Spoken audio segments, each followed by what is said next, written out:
All right, thank you for joining us. The Athens-Clarke County Unified Government Special Called Session. Madam Clerk, please call the roll. Davenport, Here. Parker, Here. Blink, Here. Wright, Present. Denson, Here. Poole, Here. Myers, Here. Thornton, Here. Hamby. Here. We have a quorum. Thank you, Madam Clerk. We have new business to take up during this special called session. I'll entertain a motion to amend the agenda to consider the revision of a resolution for a grant application. So moved. I'll second. Motion from Denson, second from Link. All in favor, say aye. Aye. Any opposed? The ayes have it. All right, we have citizen input opportunities. You can come up to the podium, mention your name. You'll see the lights on the clerk's desk. When the light's yellow, finish your sentence. When the light's red, you're done.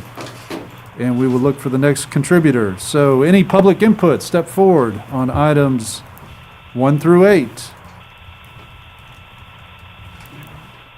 All right, seeing none, coming back behind the rail, we've got item number 1, CY20 Pavement Maintenance Program. Do I hear a motion on this item?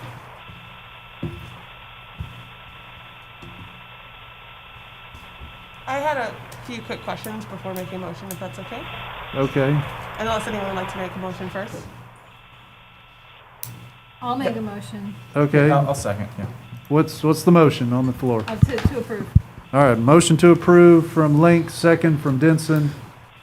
Okay, Commissioner Link, I move to approve. do you have any discussion? I have no discussion. If Commissioner Parker would like to pose Okay. her questions, go for it. Okay, hold on, let's Denson first. Yes, I'll let You're Commissioner Parker. good? Okay, Commissioner Parker, some inquiries for the manager, perhaps. Thank you, Mayor Pro Tem. I was curious as to just pretty much why the change order is being put in. It wasn't clear to me from reading the history. It did make mention of a subcontractor kind of dropping out of the project and things of that nature, but I just wanted some clarity on just what is motivating the change order. Thank you, Commissioner Parker. I appreciate that because I asked some of the similar questions. So the change order is based on unit prices that were contracted for at the beginning of the calendar year 20 work. And so you do unit pricing as a comparator, when you bid something out. And the unit pricing is per ton of asphalt, so on and so forth. And so there's not been a change due to any of the material pricing because they held their unit price, which they bid on. The fact is that the estimated quantities that were needed to actually do the work were greater than were estimated, but the unit price is held constant. Okay.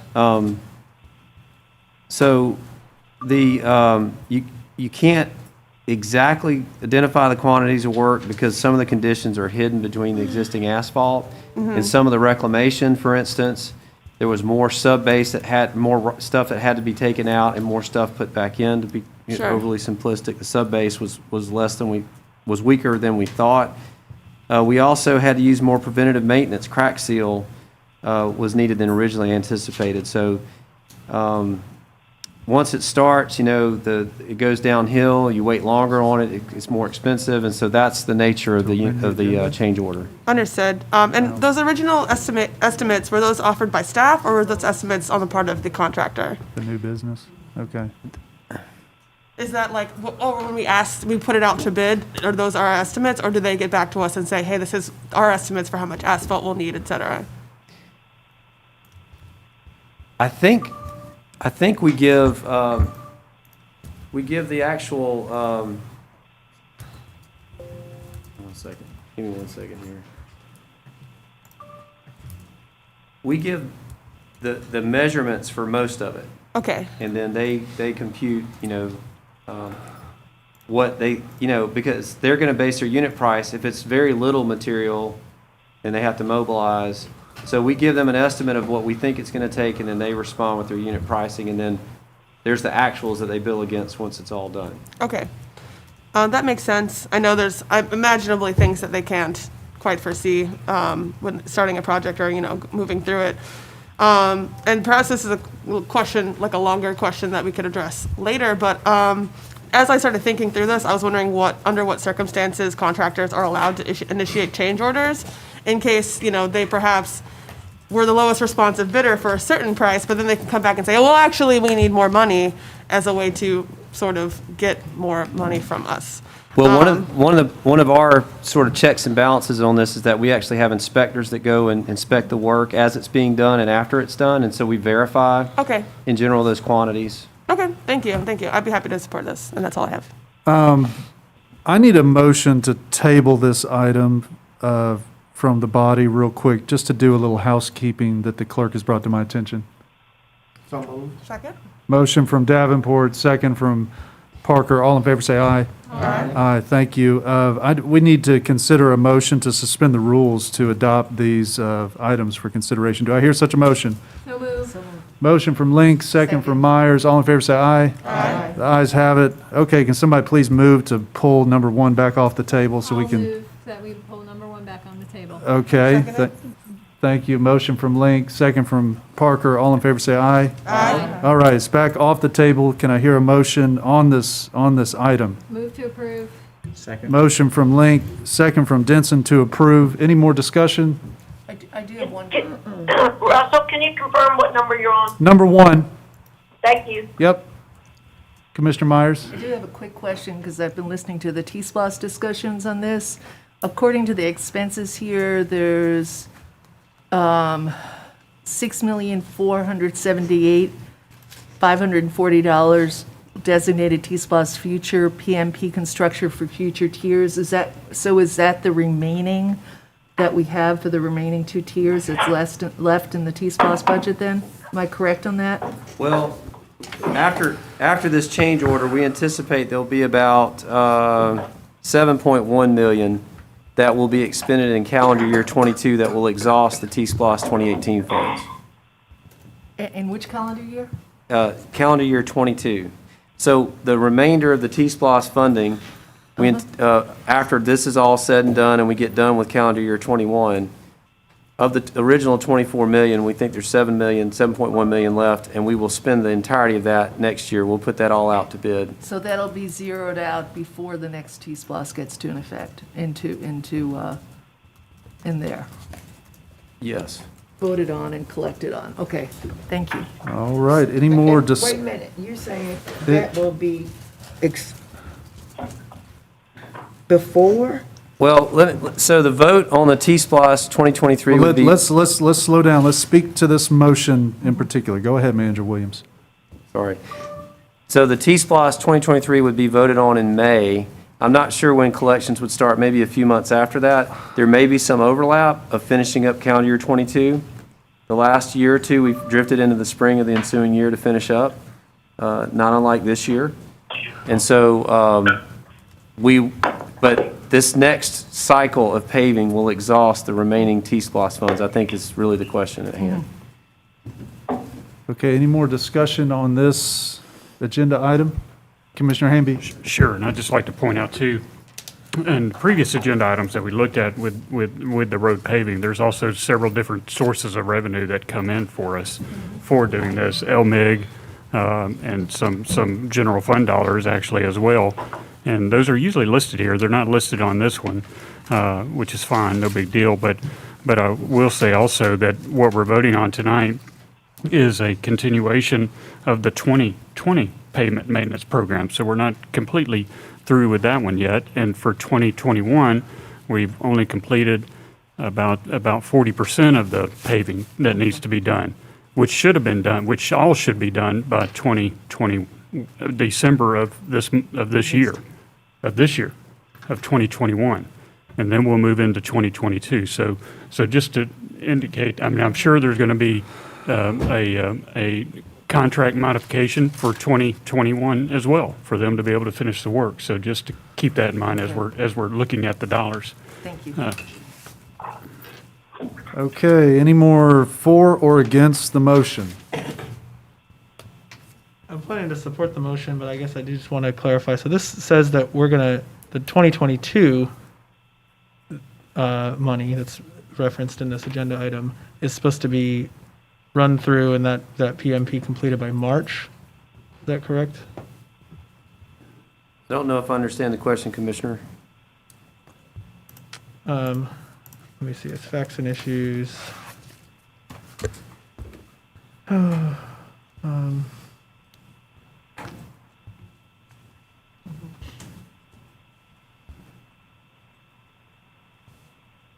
Yeah, it says spring 2022.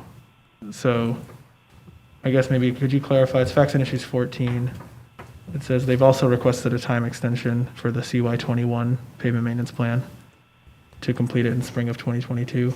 Yes, and some of that, the overlap between CY or calendar year 20 and 21 and 2022 is backlog. Some of it is due to ongoing coordination with nearby development or planned public utilities replacements as well. So yes. And so I said March 2022, which I misspoke. So when I hear spring, should I be thinking So it's roughly what month? calendar year 21, which will be completed by March 2022. The calendar year 20 has been completed, and that's what the change order that you're voting on tonight is based upon. Any more discussion to the motion? Just real quick, I did want to say also in the agenda report, I'd like to maybe ask Commissioner or Manager Williams this. You know, it's in here, part of the monies that were spent on, under the pavement were, Ruth Wood had a traffic calming table put into it. There were some bike lanes over on Rock Springs. Why are those dollars not taken out of the other funds, like the traffic calming measures or the bike and pedestrian infrastructure, and we're taking them out of the paving funds? I know that we've done it that way before. We've done it, as you suggest, Commissioner, before. I'd have to ask staff why that. It looks like there are, you know, a little under $200,000 worth of improvements done there. Right, which would get a lot of chip and seal on some street. So just a point to think about. Thank you, Commissioner. Any other discussion on this motion? Okay, hearing none. All in favor, say aye. Aye. Any opposed? The ayes have it. Agenda item number 2, the FY 2023 FTA 5307 Bus Operating and Capital Assistance Grant. Do I hear a motion? So moved. Second. Motion for what? To pass this, approve this. Motion to approve from Commissioner Myers, second from Commissioner Denson. Go ahead, Commissioner Myers. I'll pass. Commissioner Denson? Yep. Just look forward to passing this integral funding that helps us operate our transit system. Anyone want to speak against this motion? Okay. Seeing none, all in favor say aye. Aye. Aye. Any opposed? The ayes have it. On to item number 3, sanctioned homeless encampment provider. Do I hear? Sorry, Mayor Pro Tem, just while we're still close to it, staff just clarified with me that those extra bike ped calming measures were paid for out of the bike funds of TSPLOST. Okay. So they were not paid for with the pavement. Okay, funds. thank you. Okay, item number 3, sanctioned homeless encampment provider. Do I hear a motion? I'd like to make a motion to hold this item until December 7th. There's a motion to postpone this item, consideration until December 7th. Do I hear a second? I'll second. Second from Commissioner Denson. Commissioner Hool, you have the floor to speak to your motion.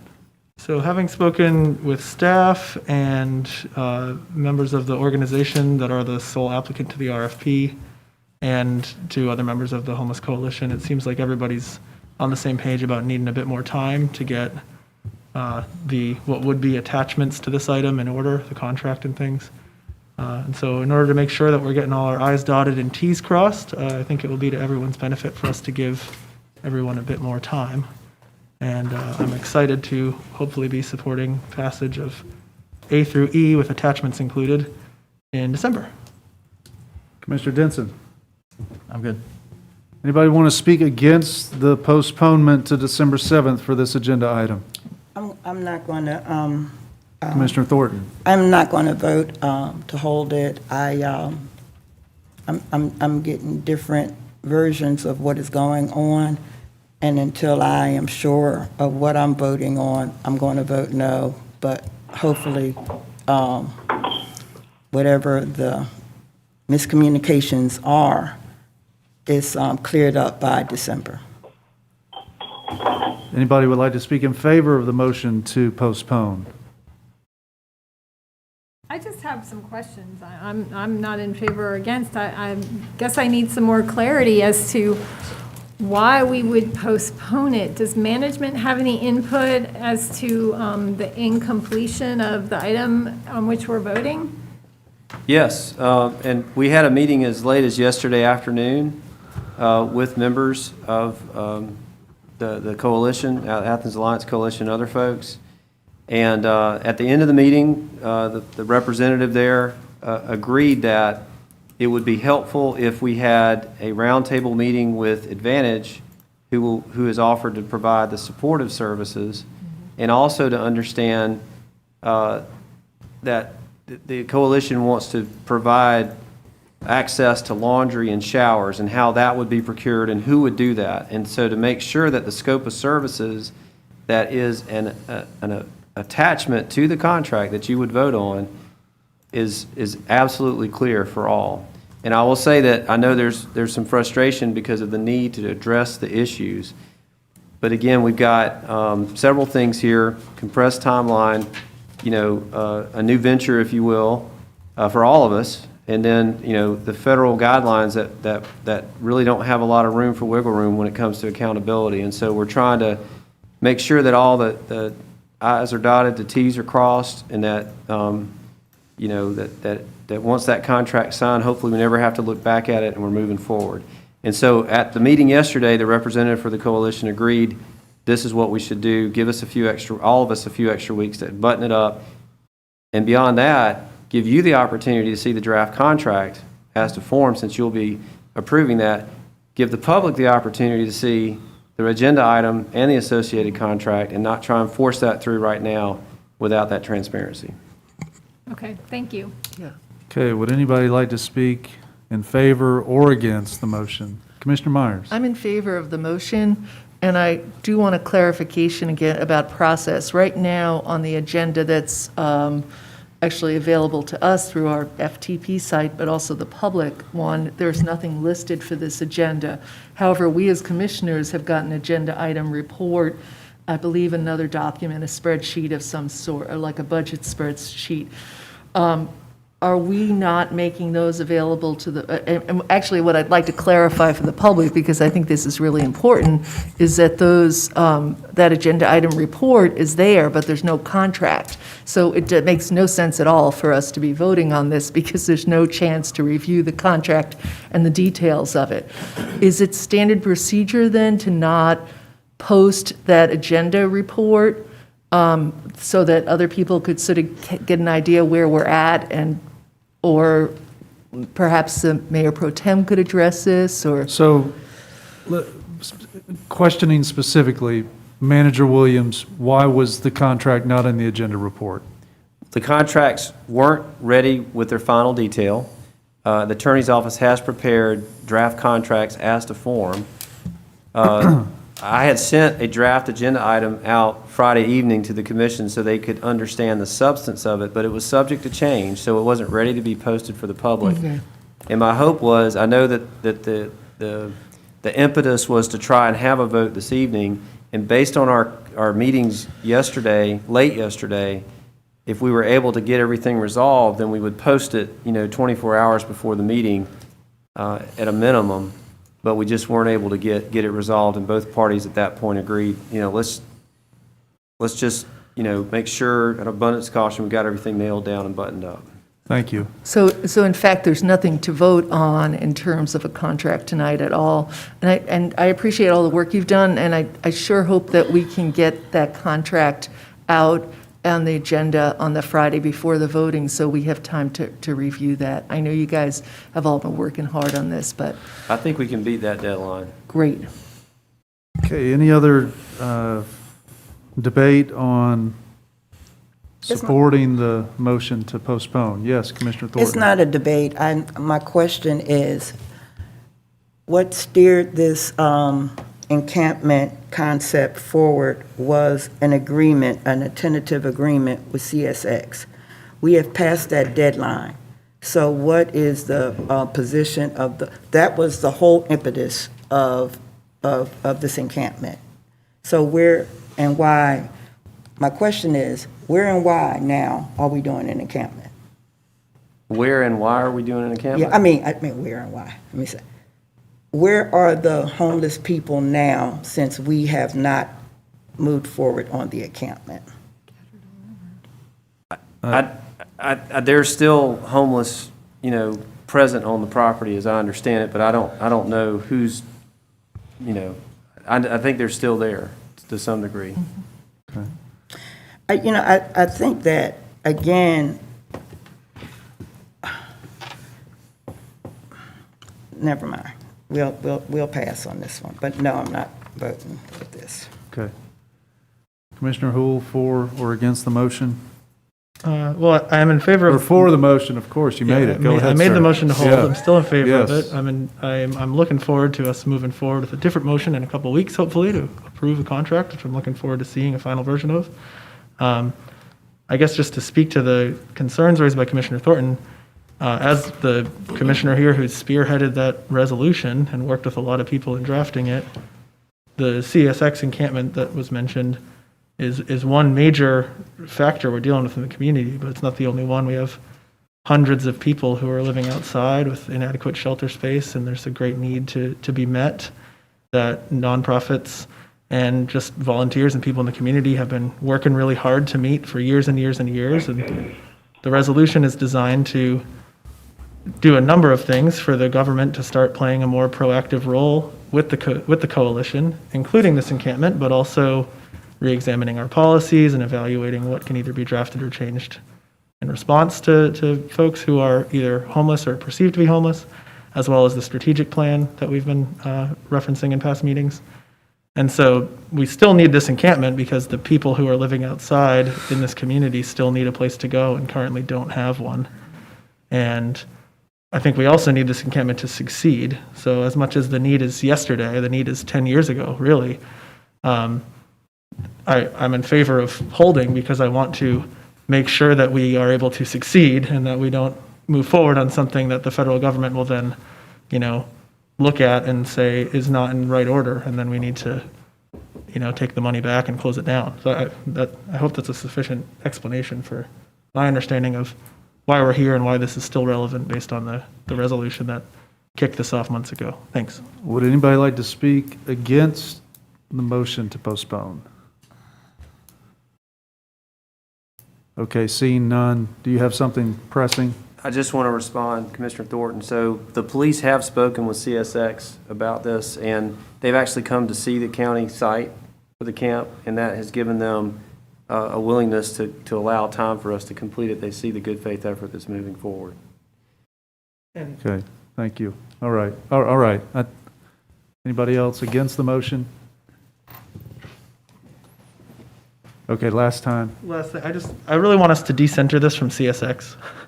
CSX has been, working with us, but there have been dozens of evictions of other encampments all around the county since we've taken up this resolution, and hundreds more before this resolution ever existed. So, thanks to CSX for being willing to postpone things, seeing what we're doing, especially with how many people have been using their property as a place.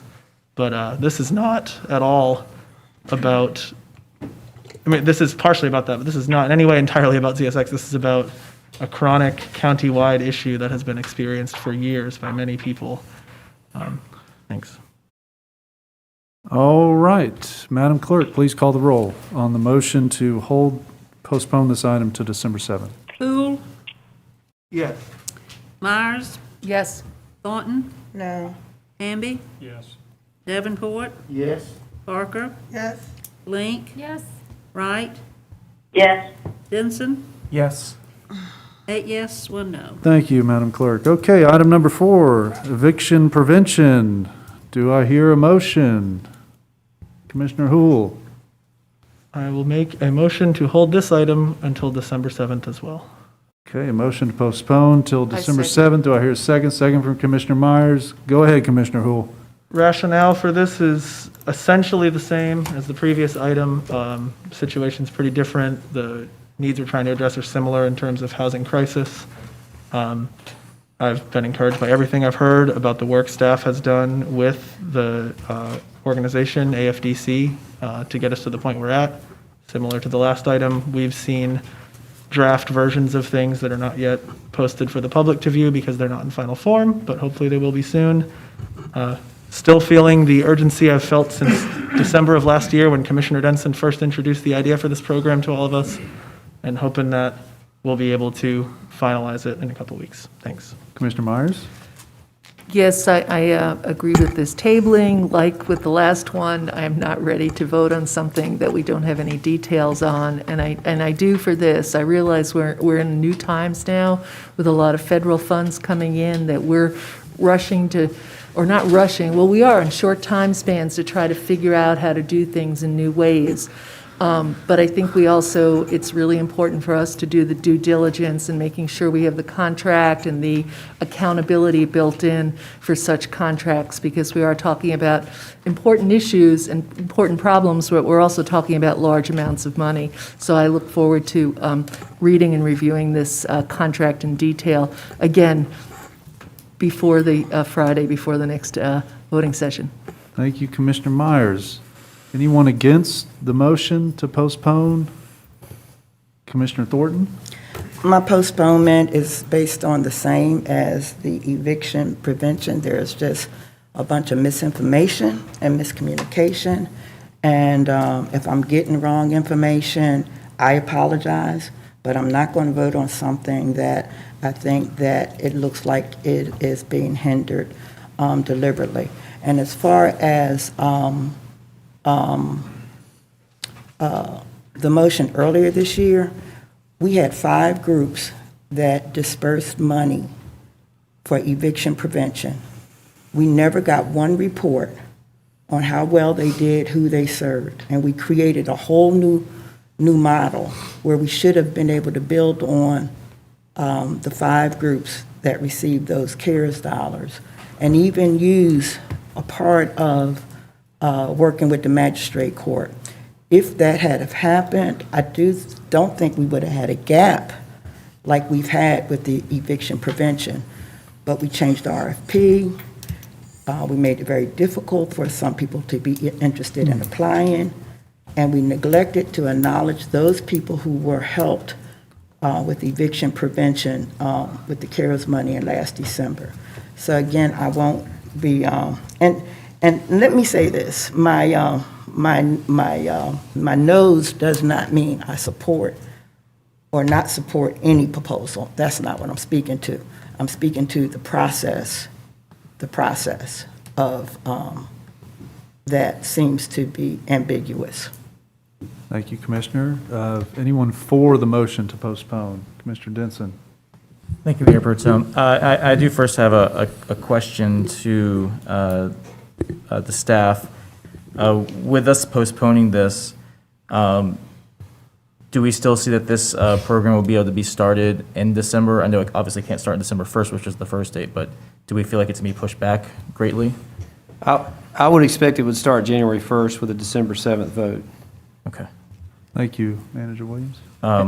Yeah, so I'll support this as Commissioner Myers put it. I mean, we don't have a contract to vote on, so I don't see a way that we can at this time, but I appreciate all the work that staff is doing and the AFDC is doing, and it looks like we're almost there, just weren't quite at this moment. Anybody else against? Well, I'd just like to respond, and as, you know, as far as any miscommunication, I spoke with a representative of the applicant this afternoon, and they agreed that a hold would be appropriate. Part of this has to do, y'all, with the RFP contemplating that there would be a lump sum award and that they would draw that down. Subsequent to that, last week, attorneys have discovered some federal regulations that prevent that and only require the minimum cash requirement to be advanced. That has really kind of recast the approach And we were still working through those numbers. We had a meeting late yesterday, late last night. We weren't able to finalize the contract today, and that's kind of where we are. But Thank you. Thank you. Thanks. Anyone else for or against the motion to postpone? Okay, seeing none, call the roll, please, Madam Clerk. Poole, Yes. Myers, Yes. Thornton, No. Hamby, Davenport, Yes. Parker, Yes. Link, Yes. Wright, Yes. Benson, Yes. 8 yes, 1 no. Thank you, Madam Clerk. Item number 5, Low-Income Household Water Assistance Program. Do I hear a motion? I'd like to move that we approve. Motion to approve from Parker, second from Link. Go ahead, Commissioner Parker. I guess I'll just say that, this is in response to a need that I know all of us have fielded concerns about from our constituents through the whole course of this pandemic, and I'm really thankful for federal funds to finally address it. I did want to ask, if not now, then soon, if we could get information on the program, because again, we have lots of constituents that reach out to us for this, and so if we knew more about like the income threshold or any sort of promotional materials that we could help circulate to ensure that the program is successful, that would be really great to have. But with that, I make a motion that we approve. Thank you. Commissioner Link. Yeah, I'll just second Commissioner Parker's request for more information so we can share it with constituents when we do field these needs. And I am very grateful that this funding will be available. There is a lot of need out there. Great. Anyone against the motion? All right. All in favor, say aye. Aye. Any opposed? And we will send The that ayes have it. information out, Mayor Pro Tem, and I'll also Yeah. say, we have our Project Share program, so our customer service representatives are trained to advise people of that when in those instances, so we will add this to that list of advisement. Thank you. Thank you, sir. Item number 6, approval of submission of redistricting plan. The floor is open. Do I hear a motion? I'll move to approve. I'll second. Motion from Commissioner Hool, second from Link. You have the floor, sir. Commissioner Hool. Thank you, Mayor Pro Tem. I think we've covered a lot of this in previous meetings. If people didn't get a chance to catch it, I'd encourage you to look at the video. We even got a great presentation in a work session where staff ran through kind of why we are where we are. I did just want to also share for the benefit of the public, because I had raised a question there about why the District 6 and 5 boundary was changing slightly around what is like roughly the Tallahassee Forest area. And the answer I got from staff is that that's just staff matching the current GIS system to the new census block boundary, which shifted, so a decade-to-decade shift. And am I correct, Manager Williams, that there's actually no effect in population at all? It's basically just With that particular, woods? Okay, No effect. excellent. Thank you much. Great. Commissioner Link. Yeah, I just want to thank staff and thank the Board of Elections for taking this on.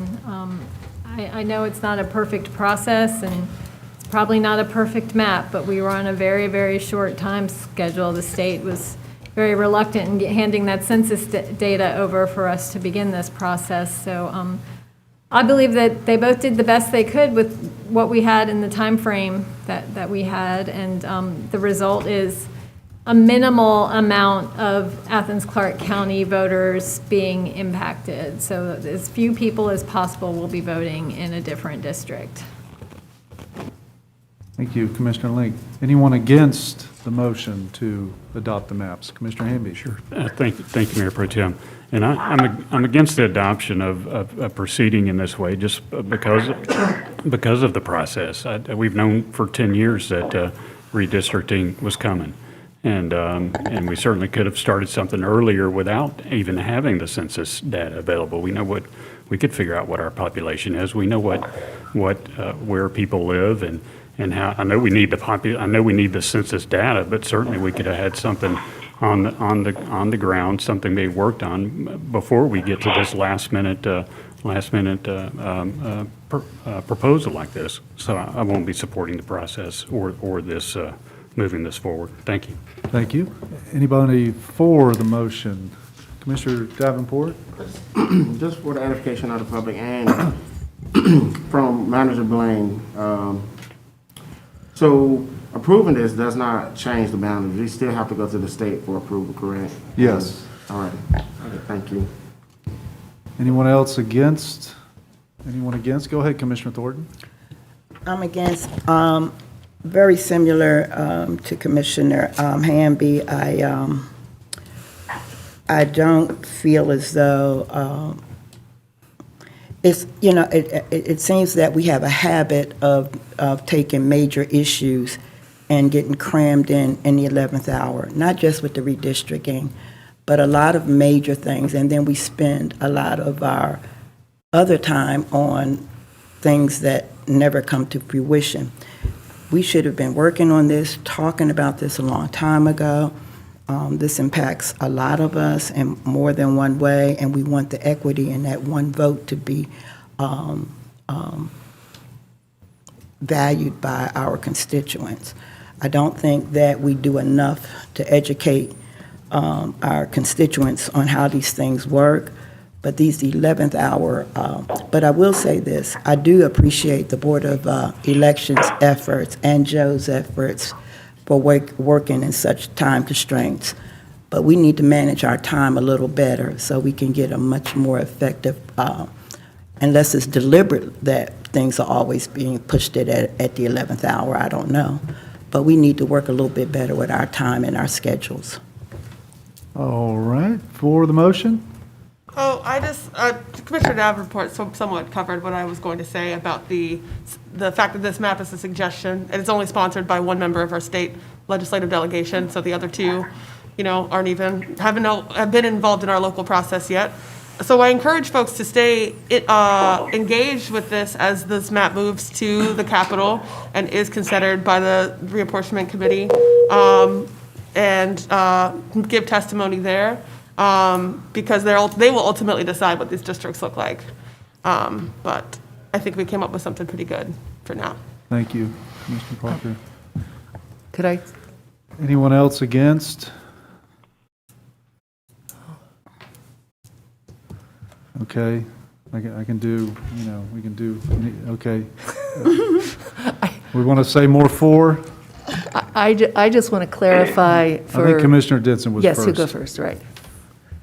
Mayor Pro Tem, can you do roll call and clarify the motion, please? Sure, I will as soon as we get there. Yes. Thank you. Thank you. You bet. Go ahead, Commissioner Denson. Thank you, Mayor Pro Tem. And I do support this. It's very tough for our staff and for our Board of Elections to be able to pull this off and be able to do the process. And I greatly appreciate that they did, and they did so in a way that ensures that these maps that we are going to be proposing are legal. They hold up to the Voting Rights Act, and they also minimize the number of people who will be moved out of a district and into one. There are a few districts where that's going to happen a little bit, but it was minimized intentionally so that we disrupt people's ability to interact and vote in their democracy. We try to minimize that disruption. And so I think these maps make a lot of sense. There, of course, was intentional time constraints put upon this process by the executive branch of the federal government in a couple years previous to this that were very well documented. But I believe that our staff here operated and moved as fast as they possibly could with the census numbers coming out at such a late hour. So I'm happy to see these move forward, and I hope that the state government respects the decision we're making here rather than making one of their own. And so I would appreciate consensus on this item so that we can ensure that that respect is given to this local body. Anyone against the maps? Mayor Pro Tem, I probably should explain my no vote. Okay, go for it. Yeah. Well, I'll just repeat from the presentation that we have, splitting a neighborhood, Grand Ellen, where one person's mailbox is going to be in one district and their residence in another. That's a little tight for me, and it's also the confusion that's happening with how this has been done. As you guys saw in the comments, there was a lot of District 4 people. I was trying to include some transparency in the process, and it was confusing all the way around. So, and the feedback of them thinking that they're not going to have the same polling station because the polling area at Memorial Park is going to be in District 7 in this map. So I want to speak to that for those that are summarizing this meeting, and I will be voting against this. Thank you. Any other commissioner would like to say for Commissioner Myers? Yes, I am supporting this, and I want to thank the staff and the Board of Elections for the work they've been doing on this. I attended a voter education forum put together by the Board of Elections specifically for commissioners and state senators and state representatives back on September 28th, that only had a few of us there at all. And so I feel like I've been informed about this for quite a bit. I had someone reach out to me today, and I think one of the things that hasn't been mentioned here, just in case anyone's watching this, is that basically we're just trying to get all of the districts to be within 10% population of each other. And so it's sort of a math and geometry question to make that work out that way. And inevitably, there are going to be one side of the street in one district and one side in the other, which happens on all four sides of my district. So anyway, I support this. I thank the Board of Elections, I think the Elections Office, Joseph and all his work, and the Board of Elections as well for their input on this as well. Thank you, Commissioner. Anyone else would like to speak against the maps? Okay, one more for from the motion maker. Thank you, Mayor Pro Tem. Yeah, I just wanted to respond to some of the concerns that were raised by colleagues. So the first about the timeline, the rush timeline. We couldn't have done this sooner because we were waiting on the census data. The maps have to be based off the census blocks. That weird scenario I referenced earlier at the start of this discussion is an example of one that doesn't impact voters very much. But without the census data, we're not able to make the maps. The maps have to be based off the census data. So that's put everyone statewide on a big delay. I was at a great class ACCG put on that Commissioner Myers was at, also attended a great meeting the Board of Elections had more recently. And the narrative has been the same everywhere, among staff, here and statewide. Everyone's on this time crunch. It's affecting us extra because we have our local elections at a time that most other communities in the state don't have to worry about it. They have a primary, but they don't have the general election for their local body the way we do. So there's an extra urgency for us to try to get this at the outset of the local, at the outset of the state session, which begins in the new year, which means we got to get through this process before Christmas, essentially. And once we move through this tonight, it then has to go to a state authority to approve it and then come back to us for final approval before we can pass it on. So there's still more time to go after this. So I really admire the work staff has done to try to do this as quickly as possible and to be transparent with the public about it, not only in our meetings, but with other events they've held that the public was able to attend.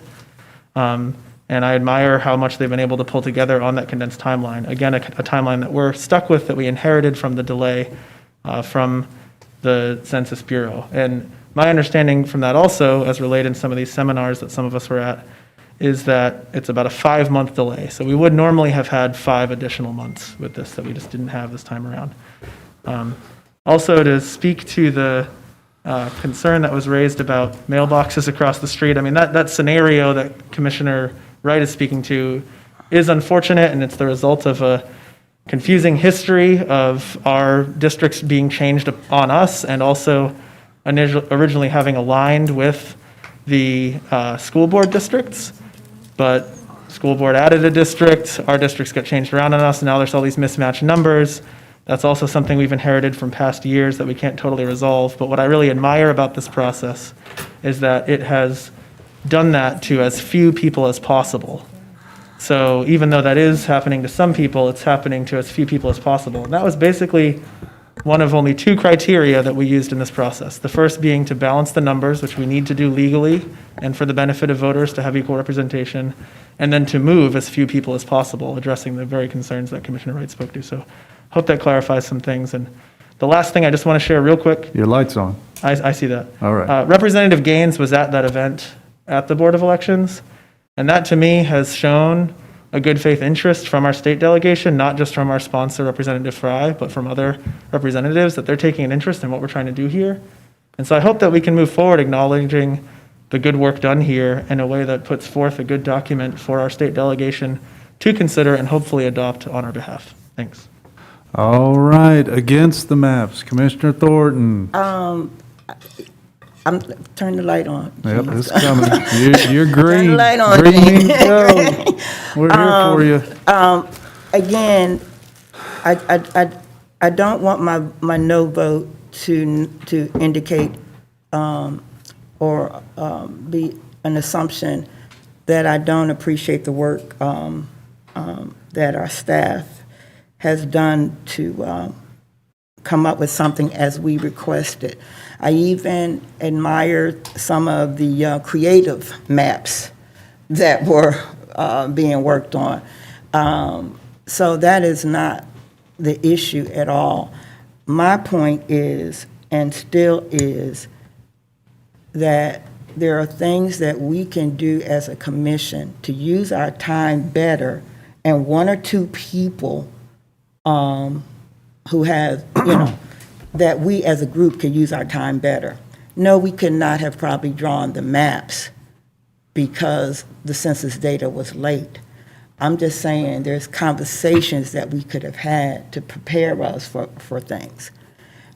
I'm just suggesting that as a commission that we decide, we need to prioritize what is important and at least get out in front of it. This last minute stuff, every time we do something, and then that's what causes conflict. So please do not misunderstand my vote. I'm just trying to start setting an example, or trying to be living what I believe is that we need to decide what is priority and kind of agree to that, so we're not in these 11th hours with everybody having, at least coming out the gate together. That's my only point. Thank you. Thank you. Thank you, Commissioner. All right, I think we're all set. Madam Clerk, please call the roll. Poole, Yes. Myers, Yes. Thornton, No. Hamby, No. Davenport, Yes? Parker? Yes. Link, Yes. Wright, No, Denson, Yes.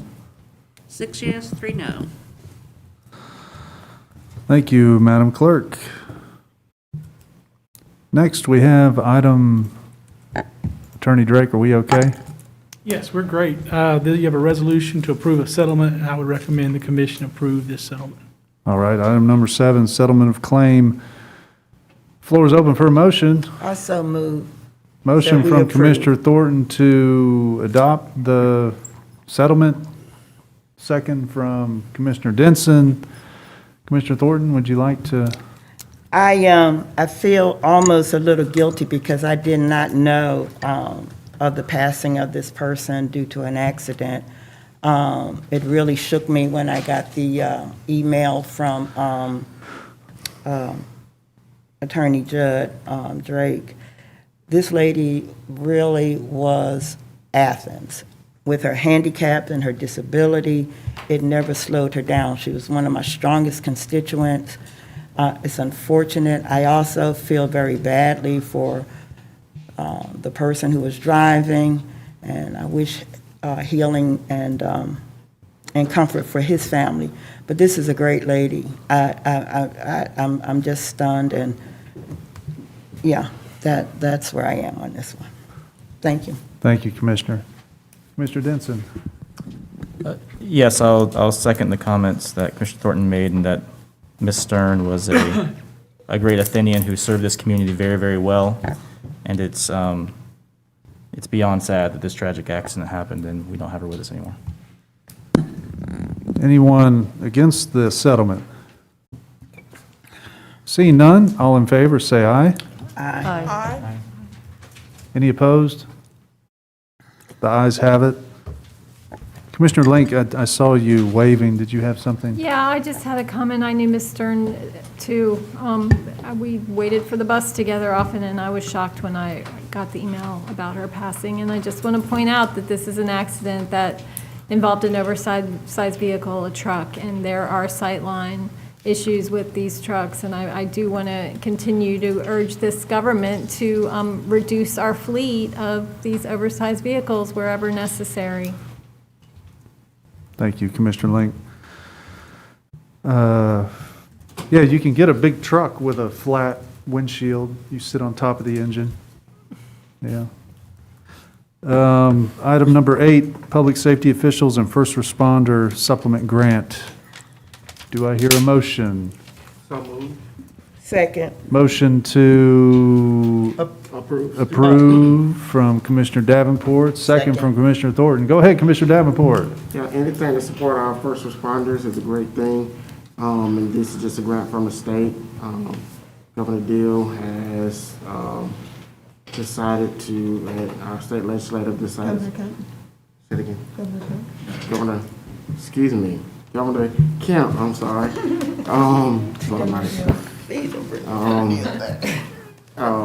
Has created this grant to help our first responders throughout the great state of Georgia, and we are just applying for this grant to support our first responders here in Athens.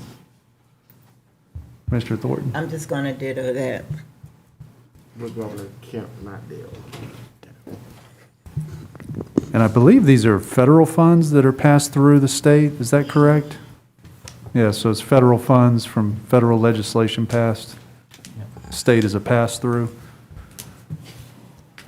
Anyone against the public safety officials? Why you gotta say it like that? No, man? I have a couple questions. Not against the motion, I should say, but yes, do you have a query? Go ahead, Commissioner. Yeah, I've not yet Parker. decided whether to support the motion. I just had a couple of questions. My research has shown that it was public knowledge that these funds would be available on September 27th of this year, while we were in the midst of discussions about premium pay and retention bonuses for staff. So I'm wondering if this knowledge of these grant funds was, if the members of the government had knowledge of that at the time, and whether or not, or why not, that this was taken into consideration. Well, this is additional pay by the state for first responders. It does not overlap with what we suggested. And we came out with a uniform methodology for the employees as far as premium pay, irrespective of anything that might be outside. Nothing was intentionally withheld. I'm not sure how, if we would have deducted $1,000 from those that were eligible, I'm not sure that would have been necessarily fair, but we just tried to approach it with, this is outside, this is what we suggest for everybody within our envelope, and if something else comes, then that's all the much better. Okay, yeah, understood. I guess given that we did approve salary ranges also adjusted for wage compression for public safety officials earlier this year, whereas we have not yet adjusted wage compression within the rest of the workforce yet. And then on top of that, some of those individuals getting an additional bonus on top of others.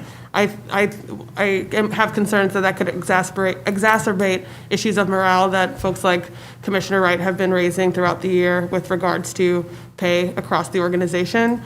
And so I just wanted to raise that concern. Well, I would just clarify that the step and grade plan was not necessarily meant to address compression, and it's not being done on the other side of the ledger. That was just a whole new pay plan that provided some predictive ability of employees to understand where they might fall should they stay with the organization, not unlike the federal pay plan. But we did approve, was it $2.1 million in the budget this year for salary increases? To go for the step and grade plan, yes. Yeah, okay. Anyone for the motion?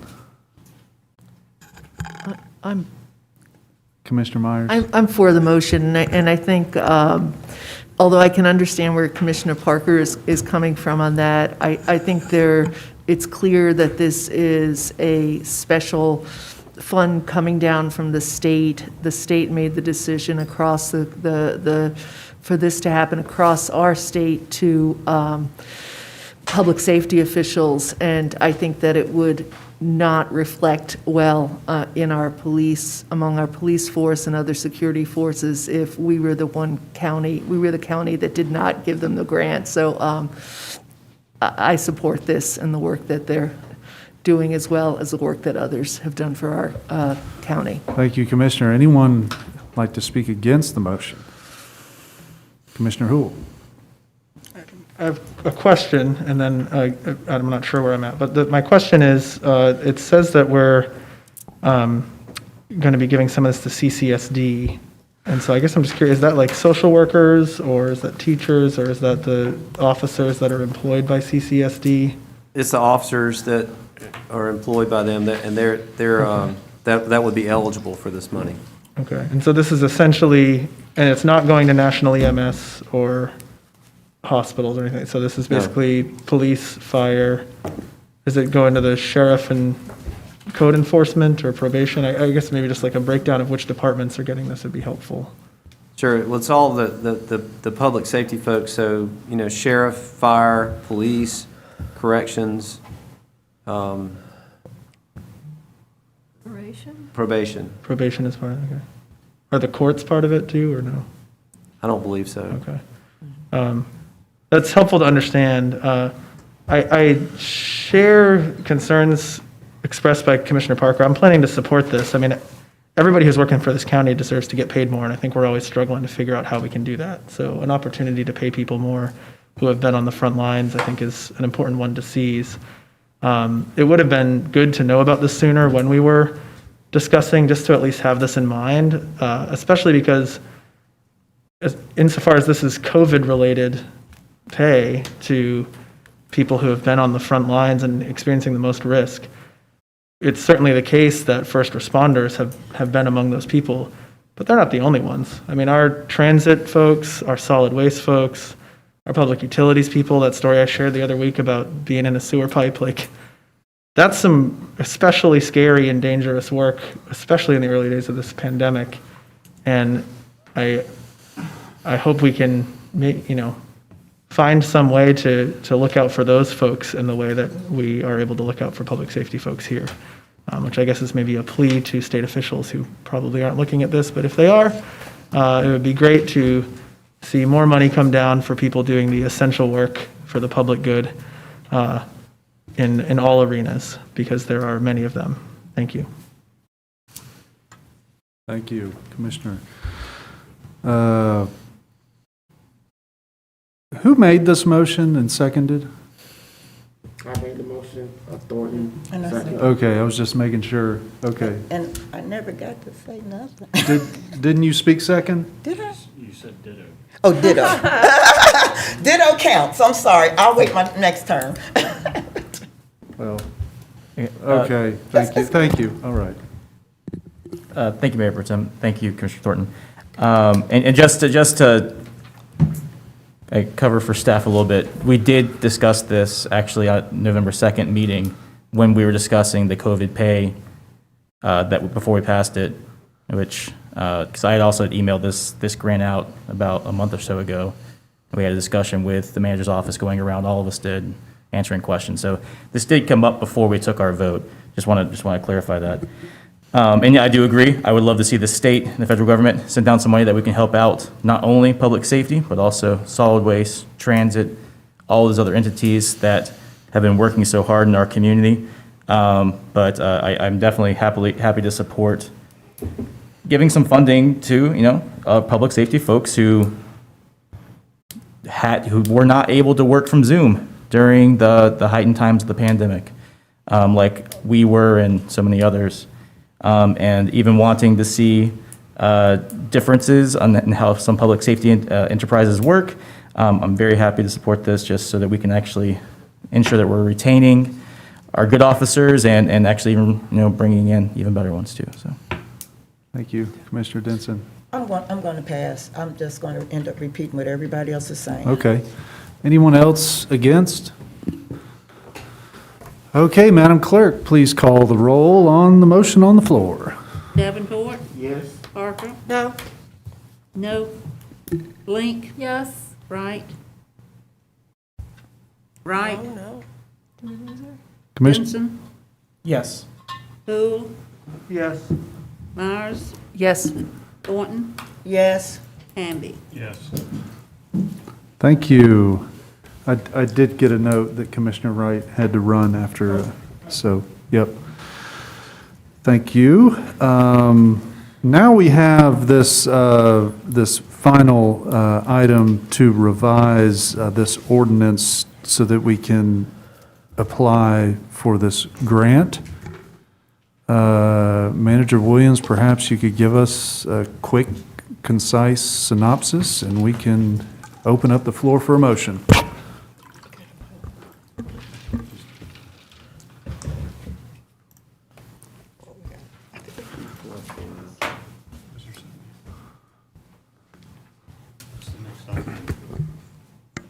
Thank you, Mayor Pro Tem. So this is about receiving or applying for some community development block grant funds from the state of Georgia for the specific purpose of an expansion of the food bank of Northeast Georgia. This is something the commission previously voted on to agree to be that conduit of funds as it's required by the grant and the state. The original anticipated cost for the project was $3.5 million. And this body passed a resolution to move forward with a grant application on behalf of the Food Bank of Northeast Georgia, and the Northeast Georgia Regional Commission's been assisting with that. Last week, they finished the preliminary architectural report, and the cost came in much higher than that. In the initial version that y'all approved, this body approved, we're a pass-through. Any extra costs beyond the grant funds received would be borne by the Food Bank of Northeast Georgia.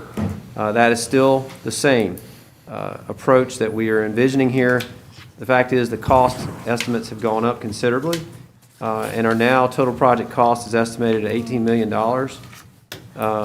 And the Food Bank has other sources of funding of grants they intend to pursue to provide the balance of that funding. What you're being asked tonight is just to update the resolution for submission to the state with the grant package, which is due Friday morning, to cover the updated cost. And we would be coming back to you on December the 7th to amend the memorandum of understanding between the unified government and the Food Bank in Northeast Georgia to clarify that these funds are indeed, any extra funds needed would need to come from the Food Bank or another source of funding. Thank you, Manager Williams. Do I hear a motion? So move. Motion to Approve. approve from Commissioner Second. Link, second from Commissioner Thornton. Commissioner Link, do you have anything? No, thank you to the manager for summarizing that. Great, thanks, Commissioner Thornton. I have nothing. Very Okay. good presentation. Thank you. Anyone against the motion to revise this ordinance for grant application? Okay, seeing none. Okay, Commissioner Hool? Yeah, sorry, Mayor Pro Tem. I just got this email to my inbox. I think it was emailed out, but I was either left off or it was a typo or something. So I'm just putting eyes on it now. So I guess I would ask for 30 seconds, please. You were left off there. Okay.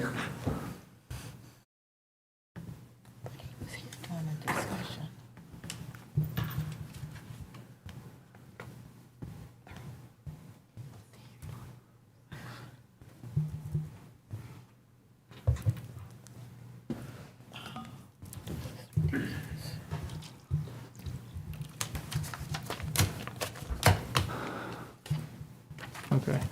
Yeah, this, Okay. yeah. Great. All right. Come behind the rail. All in favor of the motion to revise this ordinance, say aye. Aye. Any opposed? The ayes have it. Okay, I will consider a motion to adjourn this special session. Motion from Denson, second from Parker. All in favor, say aye. Aye. Aye, the ayes have it. We are in adjournment. Let's take a 7-minute break, and then we'll move to our agenda-setting session. Thank you, everybody.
Back to the Mayor and Commission of the Athens-Clarke County Unified Government. We're having an agenda-setting session right now.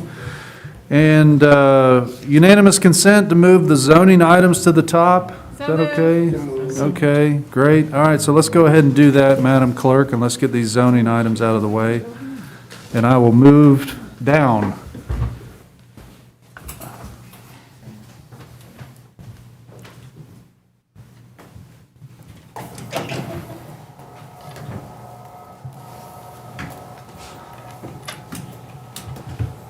Okay, so we got items 32, 33, 34, 35, 36.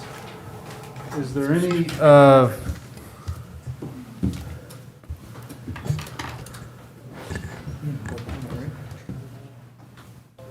is there any public input on item 32? Mr. Whitworth, you're next, 33. 32, seeing none coming behind the rail. Take it away. All right, thank you, Mayor Pro Tem. First item is a PD amendment at 250 Dublin Street. It's amendment to an RS5 airport overlay plan development. It's a decrease in the number of lots. This was the Cottage Court community that you all approved probably about a year ago. It ultimately ended up being owned entirely by the Land Trust, and they are bringing forward a revision that actually reduces the number of lots as you see there. And that should actually be 8, I believe. The one is an open space lot divided into 3 phases, and the homes will range from 1,086 to 1,400 square feet. You see the property here undeveloped on Dublin Street. Current zoning, which is planned development, and that is the current approved plan of record, which shows the 13 houses in a cottage court design. This is the proposed amendment. The lot to the rear is to be retained as open space with the exception of stormwater, and then you see the 8 single-family houses that are stretch across the frontage of Dublin Street. And then they have submitted some elevations that become binding. These are the types of houses that would be built if approved. And the Planning Commission's recommendation is to approve with one condition, and that deals with the tree management plan shall be revised to show 1 additional street tree on or near the property lines between 1 and 2, 3, 4, 5, 6, 7, and 8. And I'll show you real quick.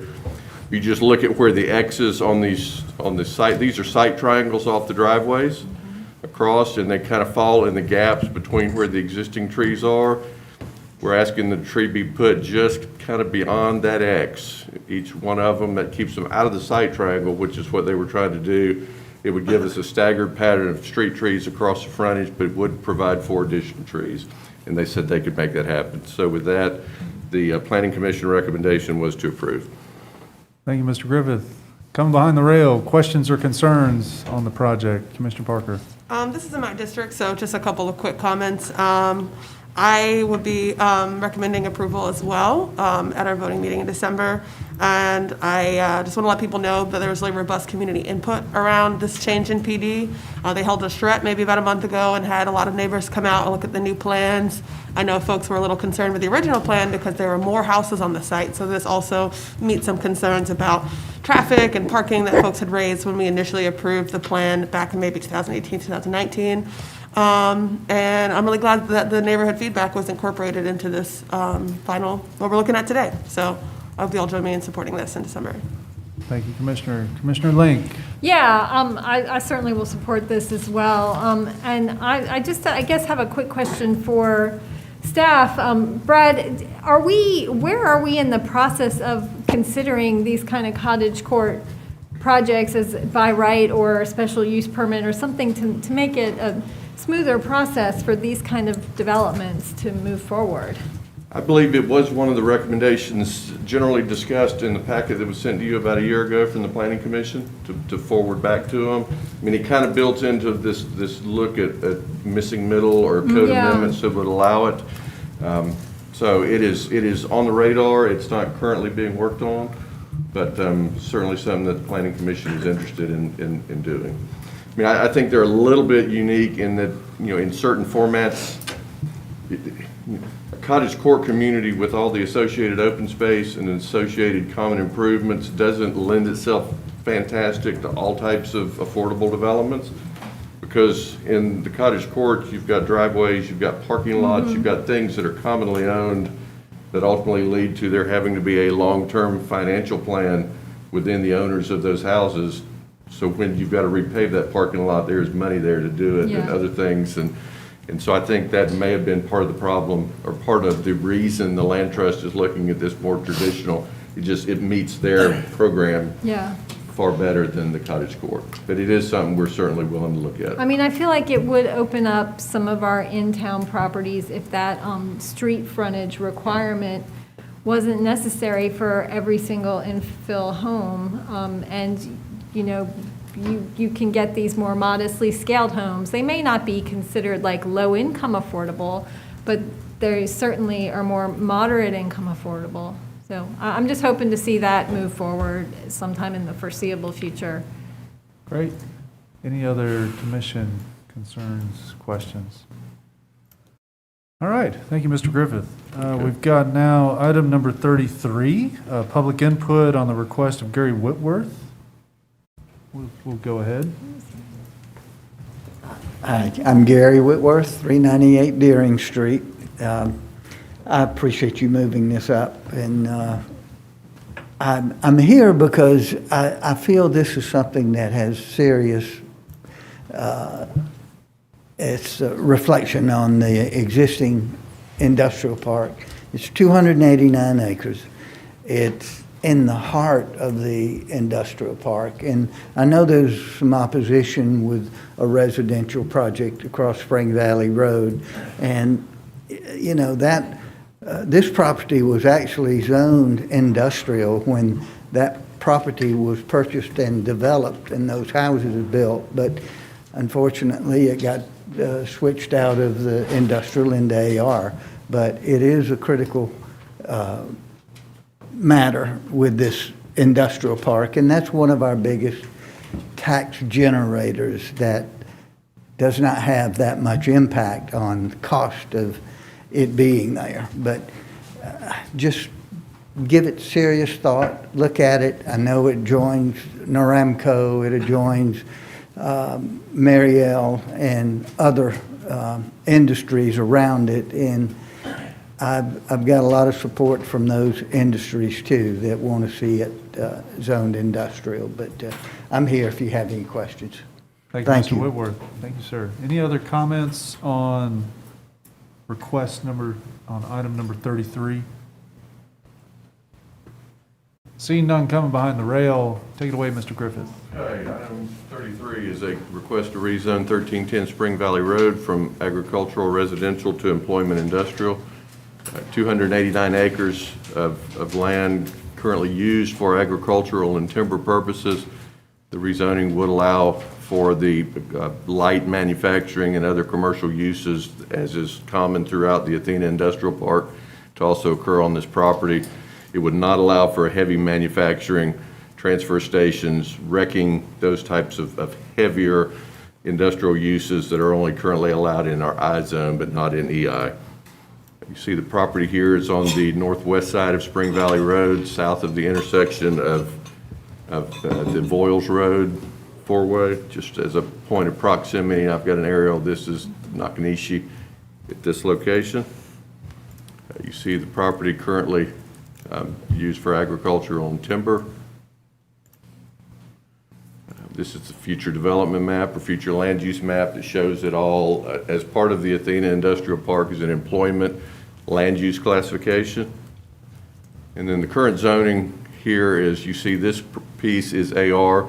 This property has been back and forth a couple times in the time period that I've been here since the 90s. It was originally zoned industrial. The property owner, Mr. Christian, requested through the commission back in the mid-90s that it be changed to AR, and it was supported. At that point, Mr. Christian was farming the property and felt like it would alleviate some of his tax burden. I'm not sure the conservation program was necessarily in place at that point. When we did comprehensive rezoning in 2000, it was put back into an employment industrial zoning classification like you see on the right. That occurred in December of 2000. The subdivision that Mr. Whitworth spoke of is immediately across the street here.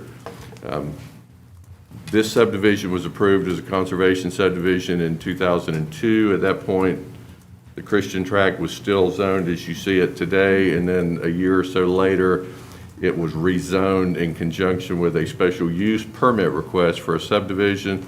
Commission approved the zoning, did not approve the special use permit for the subdivision. And that ultimately, we were, I believe, sued in federal court over that under fair housing. The decision of the mayor and commission was supported in the courts not to approve the permit, but the rezoning to AR remained in place at that point. What they're asking for is compatible with our future land use plan. Actually, the current zoning of AR on the property is not compatible with the current future land use plan. So Planning Commission in their consideration, I think, took that very heavily into account. They noted that it does not allow for the heavy uses that would be very incompatible. And so they are recommending that it be approved with one condition, and that's really more of a technical condition. Right now, sewer does not physically hit this property. It's very close on the western side, but that, you know, any development of this property for these EI uses, it would require that extension to be made at the developer's expense. And so with that, the Planning Commission recommendation was to approve with that condition. Thank you, Mr. Griffith. Coming behind the rail, concerns, questions from the commission? This is in my district, and I do support it. I actually drove over there. It is definitely, you know I'm not good with maps, and I'll send you a picture in a heartbeat, but it is definitely connected to all the other industries in that area. I think that one of the concerns or one of the issues that I really do promote is economic development. I think that the Whitworths and are eager to talk to anybody, but I do think that to contribute more in our economic lots or parcels will be a benefit to the greater Athens in the future. So again, I can't see anything else there after driving there. As a matter of fact, there are two houses, like right in the back, and they're both behind, I forgot the two industries, but they're compacted in there. So not from Thomas Farms, behind in this area. There's two little houses back there.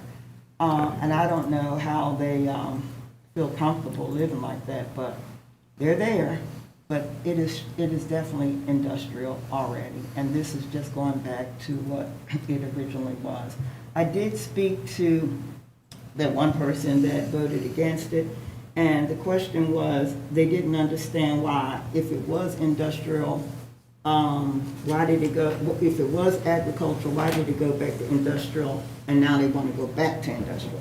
And I think that Brad mentioned it. I think there was some tax issues that the owner took advantage of, but this is definitely industrial. Thank you, Commissioner. Okay, Commissioner Davenport. Yes, so my district sits right across the street, and I support, I understand Mr. Whitworth and the Christian families for its application to rezone. It makes perfect sense in this area. But one of the things that I ran on was to improve people's quality of life. And there's a lot of residents who live across the street who feel that their quality of life will be diminished with a change. This is a tough one though, because of the future land use map and its surrounding area. But one thing that we do need in this community, one of the things that many of us ran on, is affordable housing. Employment would be great, but at the same time, you know, once we fix some of our inclusionary zoning, once we fix some of our issues when it comes to infill, and grading, that I think this property would be perfect for some developer to come in and put in a neighborhood which will complement somewhat with buffer zones of the surrounding area. But I completely understand Mr. Whitworth and the Christian family for its notion to turn it back to EI, but I just think we need more housing in Athens-Clarke County. Okay, Commissioner Link? Yeah, I'll start by saying that AR zoning is not conducive to affordable housing. Those are large lots that are by their very nature marketed towards higher income folks. I have a quick question for Brad. What are the buffer requirements, especially, and buffer and setback requirements, especially from the road frontage?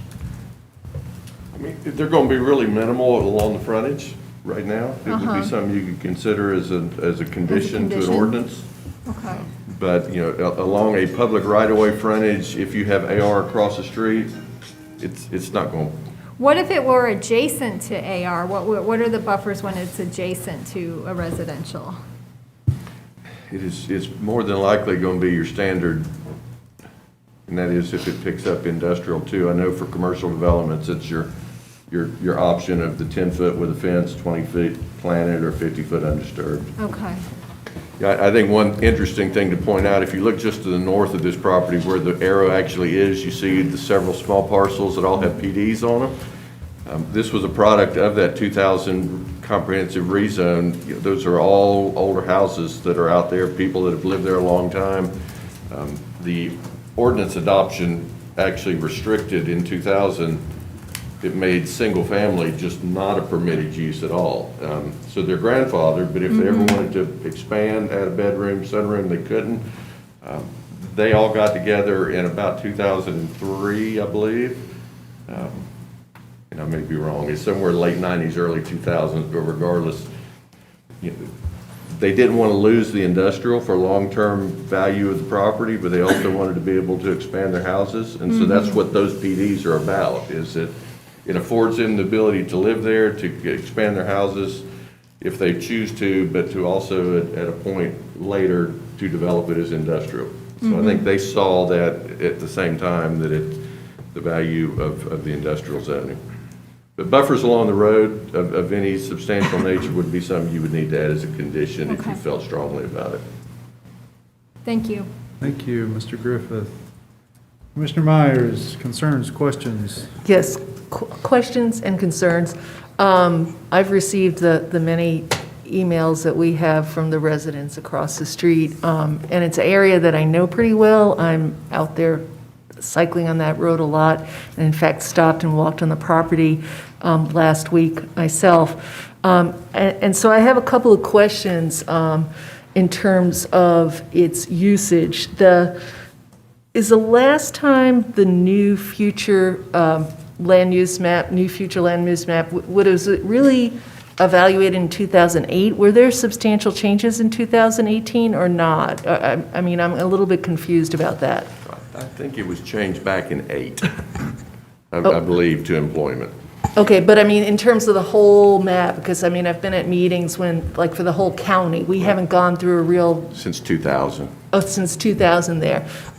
The thing I want to point out here is that, you know, when I was looking at that land and walking around it, I was thinking how close that is to the Firefly Trail, which is actually just there.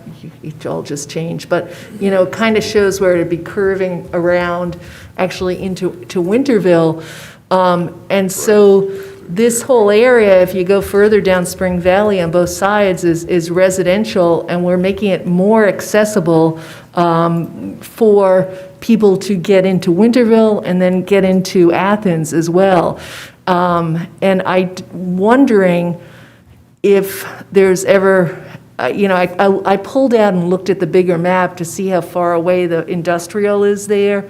If there's ever sort of creative rethinking there of the need for residential property and that being an option because of the changes of the other land use and the Firefly and such.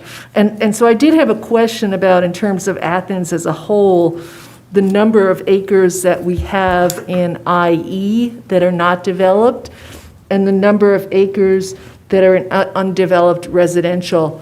And because, you know, I'm listening to a lot of things about our housing shortage, whether or not for the middle, for all ranges of people, and we are way behind as a nation and a community. in terms of house building. So I did have questions about that, if you could get me that information. So undeveloped EI and undeveloped anything zoned that would allow for a single family? Right, right. Okay. So that would include what's across the street, the AR as well? Well, would it? I Yeah, mean, you that's can AR, build houses that's in all AR. right. It's very, very low density, but. Yeah, yeah. Yes, I can do that. The issue, if there is, an issue may be a strong word, but, let me see if I can get to something that shows it a little better. Let me go back to the aerial. There we go. Part of this with I think is a concern from a staff standpoint, which is what led to our recommendation, was the encroachment into the overall Athena Park as it relates to all those other properties that wrap around it. The general tendencies that we see are going to be that industries, research type companies, anything like that are going to be very leery to come into properties that touch property that could allow for houses to be built, just from a long-term concern of complaints and other things. And so to take this 280 acres, out of the industrial park obviously would affect it, but I think it also fairly significantly impacts all those currently undeveloped tracts around it from future industrial type developments because of the zoning. So the one behind it is unused at this point? Let's see if I can get out a little bit broader. Yes. Right now, there's, a lot of this property in here, all of this long-term. These are houses now, but, all of this, and then coming down through this side as well, are all, those would be potentially impacted at the same time, in my opinion. But I would like to know But the I can get you the overall numbers, sure. numbers on that across the county. More questions, concerns about this development? Commissioner Parker, I think Commissioner Hull had their hand up first. Commissioner Hool. Thanks. Just a few hopefully quick ones. What other zoning classifications would be compatible with the future land use besides EI? EO and I, Okay. and then government parks, but Okay. that's really not what we're looking at. So, the biggest difference in those three, EO does not allow any type of manufacturing beyond about 1,500 square feet. It's really limited in terms, it's more totally research and office type uses. And then obviously the heavy industrial allows the types of uses that begin to significantly impact, adjacent residential, things where raw materials are being brought in and turned into product versus light manufacturing, which is typically there are materials that have been previously processed to some level, and then they're brought in and turned into something else and then delivered out. Okay. And then with regards to the timing, so the residential that exists already to the north and east, so across the street and to the north there, do you know whether that was built before or after this was rezoned to AR from EI? The neighborhood right here, Commissioner, that is the one that, and then many of them appeared at the planning commission meeting. It was rezoned and given a special use permit to be built before that property changed back to AR again. So at the time that it went through the rezoning process and special use permit, that property that we're considering now was already zoned what they're asking to zone it back to. I think the actual move-in, people started moving into the neighborhood in about 2005, so during the time of construction is probably when Mr. Christian asked to rezone it back. Okay. I think part of the issue with Mr. Christian, and I was here both times that this happened, Mr. Christian was a farmer, and this was his farm, and he didn't like the notion that this property was zoned industrial when it was his farm, and he was set in his ways, and he wanted it zoned back AR, and he thought it was better for his taxes, and so that's why he came not once, but twice through the decades to ask to change it back. Okay. And I guess my last question for staff is, was there discussion of, and/or could we exclude some of the uses that are allowed in EI as a condition of approval? Because some of these are pretty intense sounding, like in terms of noise and traffic. a distribution center, for example, or a medical center. There was not discussion at the staff level about it. There was a little bit of discussion at the planning commission level. I mean, generally, our position on it normally when we're looking at a straight rezoning is we tend to not want to bring you a staff recommendation that says you should zone it to this zoning district. It's okay, but not all the uses are okay in it. That normally would come from the applicant versus coming from the staff. In our opinion, if the uses aren't appropriate, then the zoning may not be appropriate as well. You certainly have the ability as an elected body to limit uses and pull uses out of it if you see that to be appropriate. But, that would be ultimately your decision. Thanks. Well, I guess I'm walking away here with a good bit to chew on, but hearing residents' concerns and hearing that they were probably moving in after this was rezoned to be agricultural residential, I think there's some pretty valid concerns there where, people moving in might not know all the history and the layers of the different maps in the future land use map. I mean, even if they did go so far as to look into the zoning, at the time those certificates of occupancy were issued, people were moving in, they would have expected something residential across the street. And so I'd be interested in hearing other colleagues' thoughts about, what kind of conditions should be put upon an approval if we're going to move forward with one, or what kinds of things should be indicated we'd like to see done differently with engagement with the neighboring residents to bring back something that might look different in the future. Thanks. Commissioner Parker. Thank you, Mayor Pro Tem. To piggyback on that, I don't know if the applicant is here. I thought I saw him. Did he leave? Is he here? Oh, okay, yeah, I wanted to ask a question, if I may, regarding any sort of resident outreach of like the neighboring parcels that had been done prior to presentation of this rezoning request to the planning commission. It's okay, sorry, I talk really fast. I was wondering if there had been any outreach to the adjacent residents ahead of the rezoning application. We have tried to talk on several occasions, but it was, they had their position, and quite frankly, the reason that buffer is like it is because there was industry across. There's a 200-foot buffer around the subdivision on the frontage, and next to it, the little, what's green, that's future land use, but currently, the little almost triangular shaped piece, that's currently EI. So they knew there was EI adjoining that development all along. So okay, that's kind of where we're coming from. Well, I don't know to what degree average folks know exactly what their zoning map looks like, but I want to kind of, build on what Commissioner Hull was saying in that given that this is agenda setting, that does lend time, if there is interest on this commission, to engage some of those residents who decide if limitations on certain uses might be appropriate. I mean, when I was reading the emails from folks who were concerned about this, there were concerns about like safety, because it's a very quiet neighborhood where everyone knows each other, and that there are certain uses where I don't think that would really impact that. There could be noise with certain uses, there might be an increase of traffic, but if we could work together to figure out a good compromise, utilizing this these parcels to, community benefit, while minimizing some of those concerns. I think there's time to do that, so that might be something worth considering. Any other questions or concerns?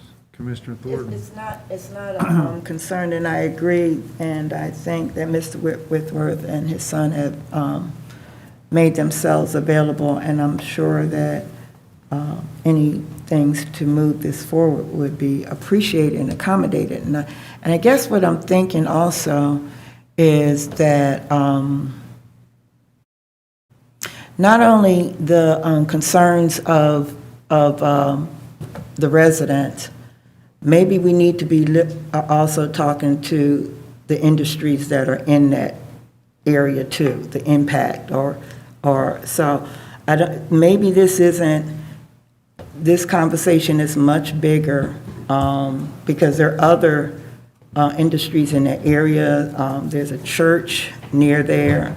So maybe there's a bigger conversation to be had instead of just a few folk. Again, I I support economic development.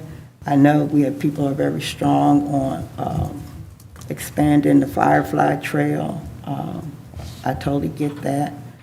But I do think that we need to open this up a little bit more, and I do support more community input. Thank you. All right, moving right along. Number 34, request of Gerry Wood, DuSouth owner. Any public input on 34? Seeing none, Mr. Griffith. Okay, this is a type 1 straight rezone request. The land use amendment requested is from traditional neighborhood to mixed density residential, and the rezoning is from RM1 to RM2. Property is located at 2855 and 2865 Riverbend Road. Two parcels totaling about a third of an acre. Rezoning would allow increase of bedrooms from 2 bedrooms to 4 bedrooms per lot.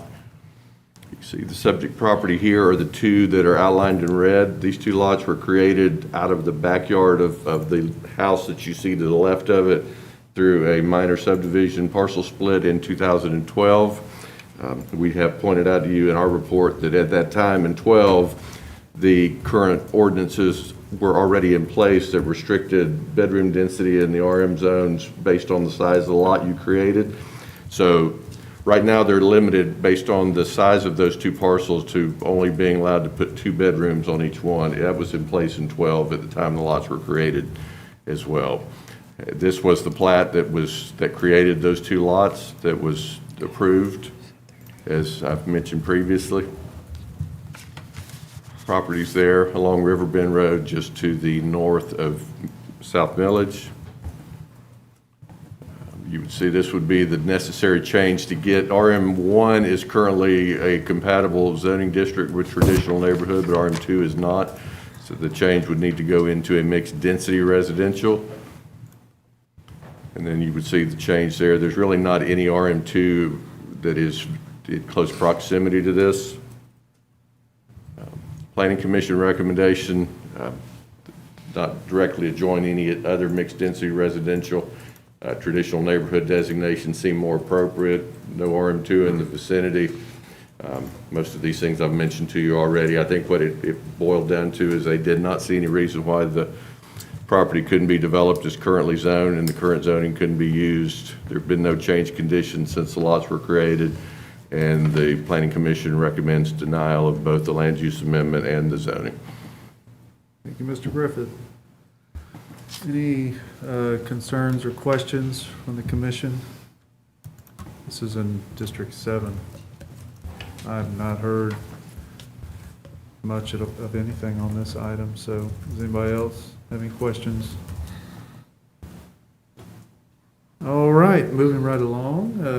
Number 35, request from Lori Bork, District 9. Any public input on Lori Bork, 600 Pulaski Street? Seeing none, behind the rail, take it away, Mr. Griffith. Okay, 600 Pulaski Street, special use and commercial neighborhood. This property is immediately south of the small parcel that you all rezoned a couple months ago. It is a special use for the purpose of doing ground floor residential in the CN zone instead of requiring the ground floor commercial and only allowing the residential to be on the second story and above or in the basement levels of the structure. Property is about 2.5 acres, but only the first phase, which is that being developed as residential, is being considered in the special use request. There is an abandoned warehouse and cottonseed mill building on the property currently.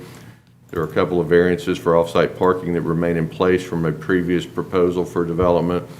And what they're asking you to do are 16 dwellings. I believe it's 10 threes and 6 twos in 3 different buildings, 1 access drive off of Pulaski Street and 32 parking spaces. You see the property located here, the long building here remains, and you see that just outside of the limits of construction on the site plan. This building is not salvageable according to the architect and applicant. And current zoning, site plan showing the 3 buildings with direct front orientation pushed up to Pulaski Street. These would be drive-under garages in a basement level on the back. And then you see the existing older building would remain immediately behind that parking area for future commercial neighborhood type development. Some architectural renderings of the proposed style of the architecture as it faces Pulaski Street. You see the drive-under garages in the back. And this is now the Planning Commission recommendation, which was approval with conditions. There may be a conflict with the sewer line on the property that they were not able to get to specifics. It looks like if it is, it's just kind of clipping the corner of a building. But so the condition would be that if there is that conflict, if approved, they would need to relocate that sewer line out from under the building, obviously before it's built. And that just the special use permit approvals for the proposed development within the limits of disturbance. What that does is basically allows that rear older building to be developed under any of the commercial neighborhood uses at an appropriate time later. And it was a 8-to-1 vote. Thank you, sir. Any questions, concerns on the commission? This is also in my district, and I was, actually, there was a community meeting with residents, and I was out of town due to some family issues. I did invite Commissioner Link to attend if she was available. I don't know if she did. I have another meeting, pre-scheduled meeting that same Okay, night. but but just based on, I guess, I don't want to speak to this, and maybe need to do my homework before next month, but with a 7-1 vote with conditions, it looks like I would support this, but I will do my due diligence before next month. Sounds good. Commissioner Parker? Thank you, Mayor Pro Tem. This seems like a lot of stuff to put on a street that's already really highly congested, and you can barely get through when there are cars parked on street. And reading through, what page is this? In the page 4, when they talk about adverse impacts on the surrounding area, it says increases in pedestrian, bicycle, and mass transit are considered beneficial regardless of capacity of facilities, which I don't know if I agree with that. Given the conditions that currently exist there. So I'm definitely going to take that into consideration when this comes to a vote.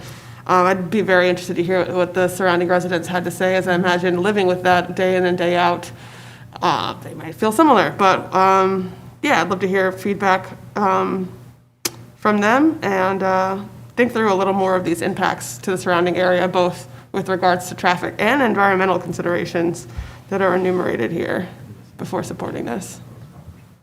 All right. More questions, Commissioner Davenport? Yeah, I agree wholeheartedly with my fellow Commissioner Parker. Just even the design, when you go through that neighborhood, I drove down there, you look at the other houses, maybe 1 or 2 houses that are kind of hidden up the hill behind some trees. But even with the design of the 675 Pulaski Leathers building, this kind of transforming the aesthetics of the neighborhood. If you look at the houses on the frontage of the street, including the houses behind, well, when you pass the railroad tracks below this area, I don't know, just I like the idea of reusing this property, especially with more housing, but it's kind of, I don't know, just if you just look at our historic neighborhoods, or even those who are preserving their homes, this just seems out of place for me. Okay. More questions, Commissioner Hool? Question and a concern. My question is the dissenting planning commissioner.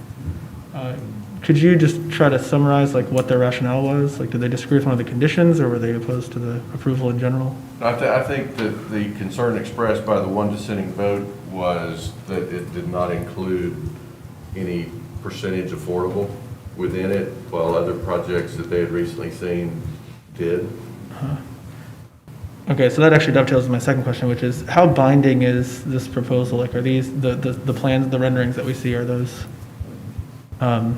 Are they bound to those or not? The plans become binding upon approval. The architectural elevations are more conceptual in nature, but the expectation is that they would generally be followed. They're certainly much more in keeping with the newer houses that have been built towards Prince Avenue along the same side of the street than across the street or further north. Okay, yeah, I'm familiar with those houses. I believe it was the same architect that worked on those. Those are some pretty high-end buildings, so I think even if this is denser, I definitely have some questions around how affordable those units will be. And then also, certainly the impact on the neighborhood, I don't think should be taken lightly with how narrow that street already is. That's all, thanks. Commissioner Link, you're next. Yeah, I share some of these concerns about that narrow street and the impact of increased traffic, and the scale of these buildings. You know, there certainly are a bunch of very modern homes on that street, but the scale of them is very much in line with the quaint historic cottages. And I have a big concern about, you know, if we're going to grant these kind of variances, there should be some affordable housing in them somewhere, especially when you're adding this kind of density. So, I mean, those are my big concerns here, and I haven't heard, I know lots of folks in that area, and I have not heard from them, so I am curious as to how people who live on that street, I mean, the mayor lives on that street, so maybe he can let us know how his neighbors feel, but I will be reaching out to some folks I know on Pulaski to find out what their feelings are. Commissioner Myers. I do see, this is a perfect location in terms of proximity to downtown, workplaces, university, for high-density infill. So in that sense, I am supportive of this, and it matches the future land use map for high-density neighborhood development in this area. I am interested in finding out what the reach out to the neighbors was and what kind of public input we had on this issue, rezone. Mr. Denson. Thank you, Mayor Pro Tem. I think I hold very similar feelings to Commissioner Myers. I do appreciate the density, especially in an area like this, for land that is unutilized at this point and kind of very, very much right next to downtown. Do have, anytime we're getting some, right, I mean, we've been talking this for a while, anytime we're getting sizable developments with a number of units, we need to be trying to pursue getting that mixed kind of housing that for all different income types. So I would love to see some kind of proposal from the developer for some inclusion of affordable housing in this. Yeah. So. Commissioner Parker.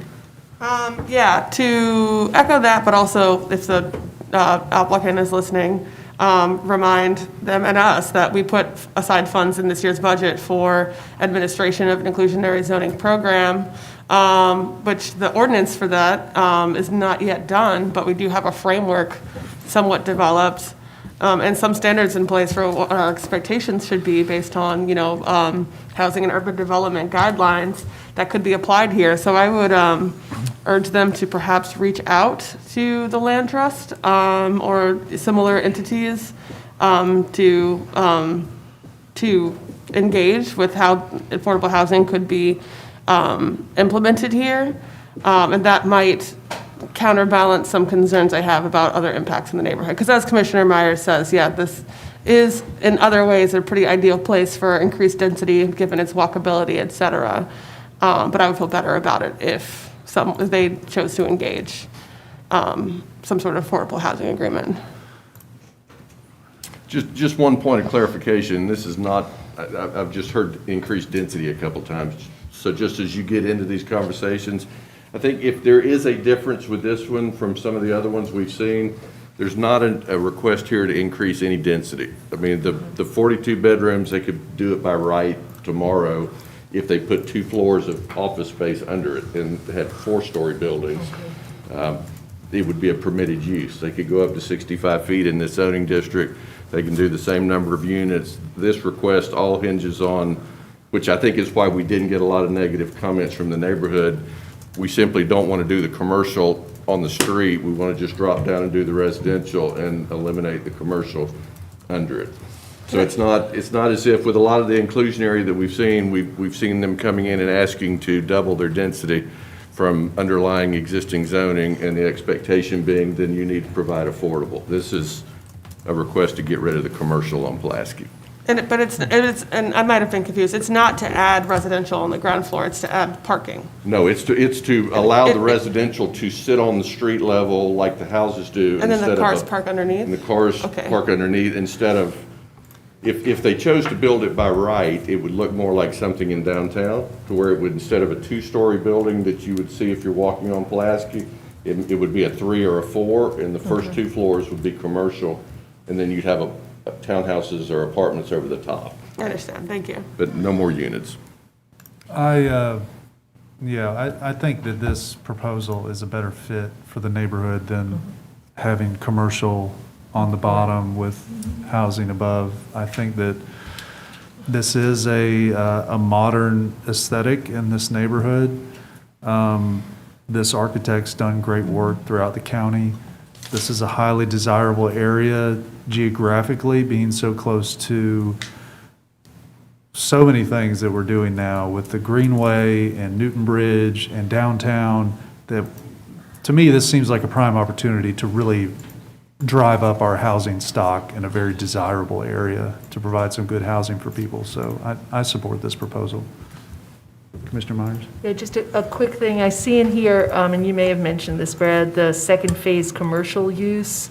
Could you point out where that would be? So this is this already planned, or this is something they could do by right and it's unknown when they'll do it? It is something they can do by right, and it's unknown, but it is, But they've talked about it. basically, this building stays in place. Yeah. And it sits immediately behind the edge of what will be the parking lot.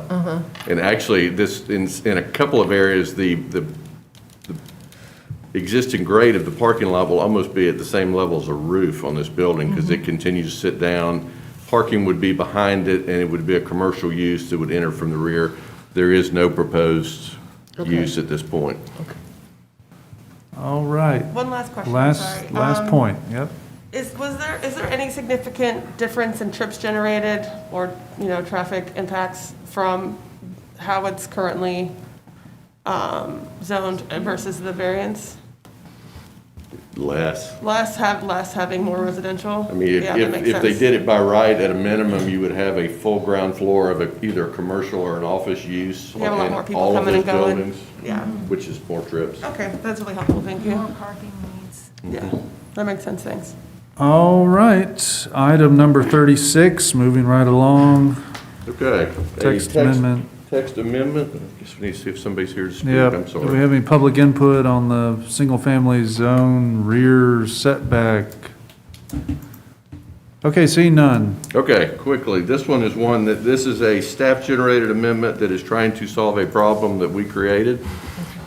It was in conjunction with, first we had the infill housing ordinance that has been effective for us, but we included that infill housing.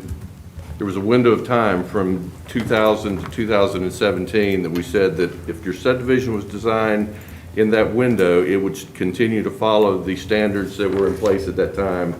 Setbacks were all much smaller. Moving forward past 17, if you're in a greenfield subdivision, you followed the infill standards like everybody else. And then we saw that really didn't make a lot of sense. We brought back a proposal to not require infill in new developments, but we expanded the rear yard setbacks in all the zoning districts from 10 feet in a lot of cases to 15 and 20 feet. What that does is we've got existing neighborhoods that were developed after 2000 that, they're not subject to any green or infill standards, but now all of a sudden they've all got 20-foot rear yard setbacks, and they weren't anticipating it when they designed their lots, and they're having a harder time fitting houses on them. We've got some builders that are sitting on hold now waiting. So what this does, we still support the 20-foot rear yard setbacks moving forward, because we've also seen a lot of issues with homeowners, once they buy it, that don't have enough room to put a storage building in their backyard because they've only got 10 feet.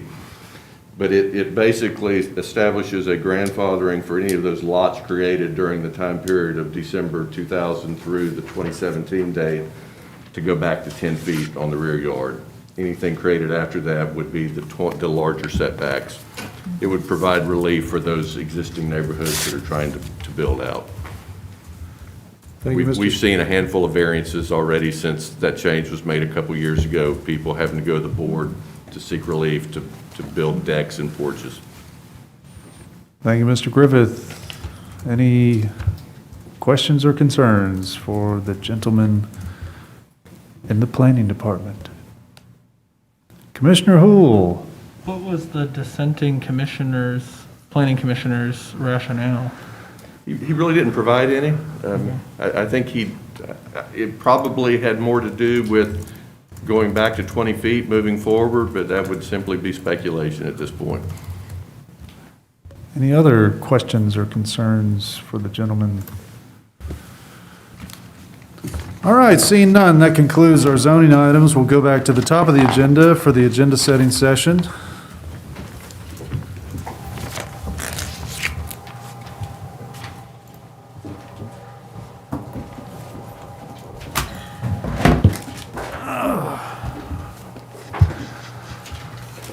Okay, we got some items 1 through 13 on the consent agenda, as recommended by myself, the manager, assistant managers, attorney, clerk. Any public input on items 1 through 13? Seeing none, coming behind the rail. Number 1, establishing Sunday in calendar year 2022 for alcoholic beverage sales, Super Bowl Sunday. Any questions or concerns? Can we leave it on consent? Move to consent. Okay, great. Leave that on consent. Number 2, CY 2022 Grant Acceptance Byrne Justice Assistance Grant. Leave it on consent. Questions? I like it removed for consent. Okay, remove number 2, Clerk Spratlin. Any questions or input for staff to elucidate anything? CDOs? I sent a question to Manager Williams earlier today with regards to civil asset forfeiture that may have been referenced in the memorandum of understanding. For those who might not be aware, that's the practice of seizing immaterial possessions from folks that are suspected of criminal activity as evidence for a crime, but occasionally it is seized from people who are not charged with a crime or who are not sentenced for a crime. And so I just wanted to make sure that was not the case with this program. As well, last year, myself and some others took cannabis possession and activities out of the grant application with the hopes that it would disincentivize the task force from being involved in that kind of work, since I think we're pretty unanimously consenting around the need to decriminalize this harmless substance. And so I would also like to find out whether or not that was adhered to in its year of operation since then. Okay, got some questions for the manager, waiting to hear back. Commissioner Hool? I had some questions as well that we'll be waiting to hear back on, but it generally has to do with what the results are of the task force's work. I'm sharing some of Commissioner Parker's concerns, and a lot of these carry over from last year when we approved this. So some of that's just wanting to see what's changed since last year in terms of how many people have been arrested, what they're arrested for, who they are. Also, how many active investigations there are, and what the results are of those arrests in terms of people getting plea deals or being convicted of things.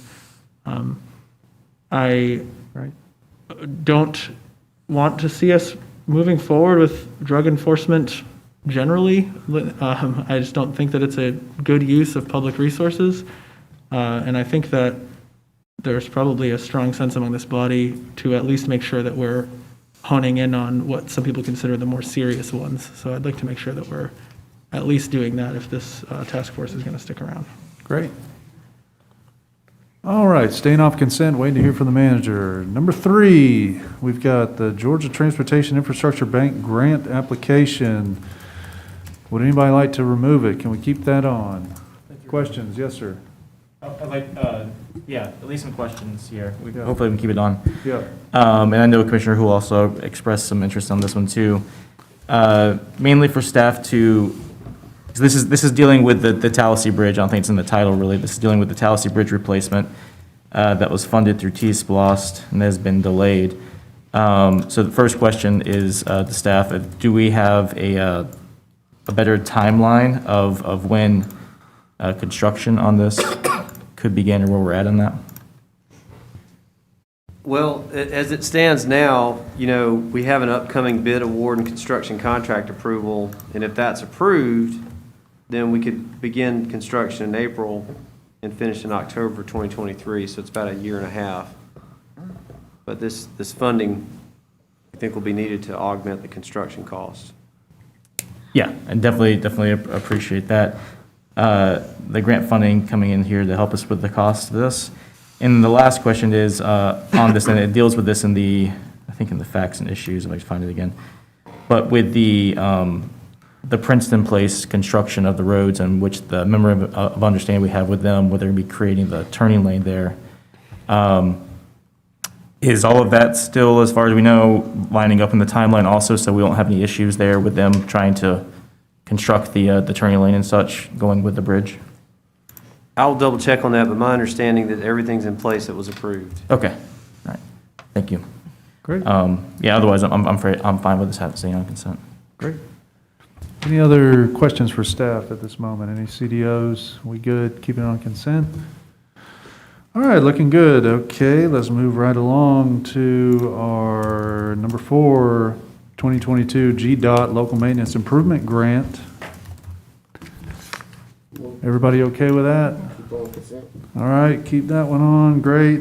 Go to number 5, FY 21-22 Home Investment Partnerships for Housing Community Development. Keep that on. All right, great. Number 6, TSPLOST 2018 Project 6 Firefly Trail Creek Crossing. Had some construction changes due to some problems with sinking one of the pilings. We hit sand, curiously, so we have to spend a little more. Keep this on consent? I do have a question. Okay. On the budget for that, it shows that it costs about 80,000 to 87. Yeah. Right, the money. But is there any money left over in that budget if we run into more problems? Or it wasn't clear to me what's going on. There is a contingency there.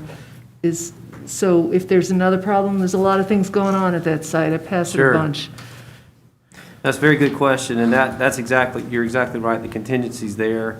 The reason it shows there was not that we have exactly that much for just how much it happened to be, but that was deducted out and shown that we have it available with designated contingency left over.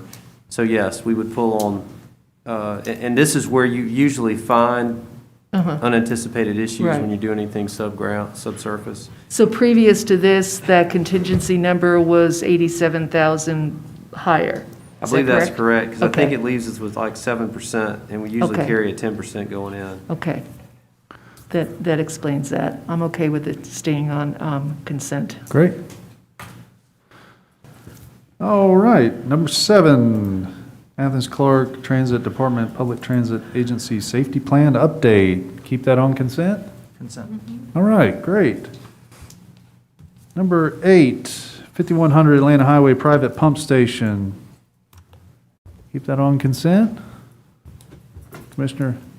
I'd like to remove it from consent. This is in my district, District 6. I have a whole host of questions I shared with staff in advance of this that I'm looking forward to getting some responses on. Great.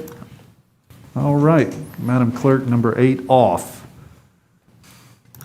All right, number 9, award of purchase, landfill compactor. Keep that on? Great. Yep. All right. Number 10, disposal of surplus vehicles and equipment. Keep that on consent? All right, great. Number 11, purchase of 200 grand data storage for backups for security of our system.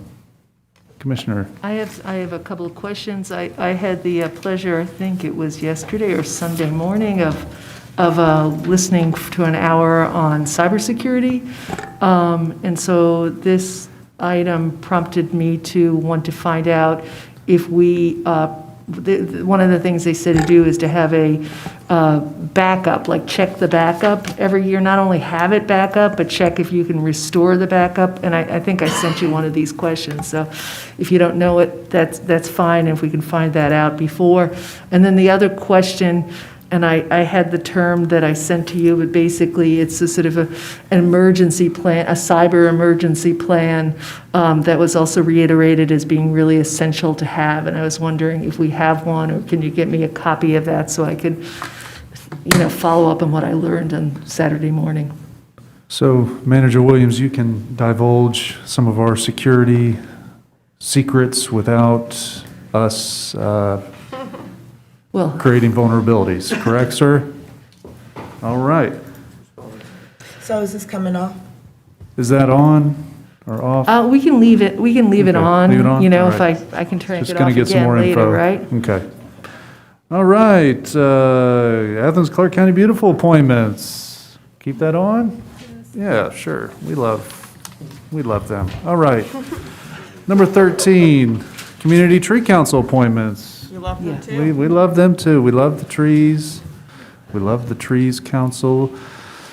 Okay, citizen input on old business, items 14 and 15. Community benefits agreements for rent reduction for the use of ACCGov facilities, and then text amendments for the subdivision and tree management standards. Any input on those two items? The new rents for government facilities and the new grading. Mayor Pro Tem, I think this is for new business also. I think this is old, no, this, I'm looking at, it says citizen input for old business, 14 and 15. I mean, it is old business, even if it's written on there wrong. Citizen input for old business already. So, coming back behind the rail, any questions on these two items? 14, any CDOs brewing for 14? The CBAs for the rents? Mayor Pro Tem? Yes. Can I ask the manager's office to give us a copy of the original rent that was shared with us in 2019 of people, agencies that were using it? Can I get another, you gave us a copy I then. think it was included in the agenda item last time. Yeah, I want Yeah. a separate copy of that It's in this original one, yeah. one. Okay? Is that okay? So the original rents paid back in 2019, You or? remember the one you gave us as one pager? Okay, and that's not what's already in there? That would be No, different. I didn't think it was. Is it? Yeah, item 10. The in the, original one? And only ask if it's just Tax different. issues. If it's something different than that, let me know, and we'll get it for you. Okay, okay. But it, I'll look back at it. Any other questions? CDOs on the CBA, CDO on the CBA.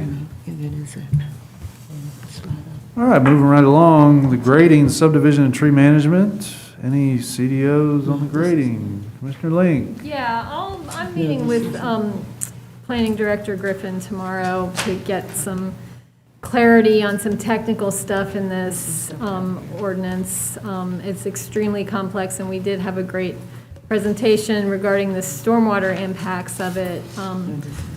I have some interest in discussing potential encouragement of affordable housing in it, or, density issues.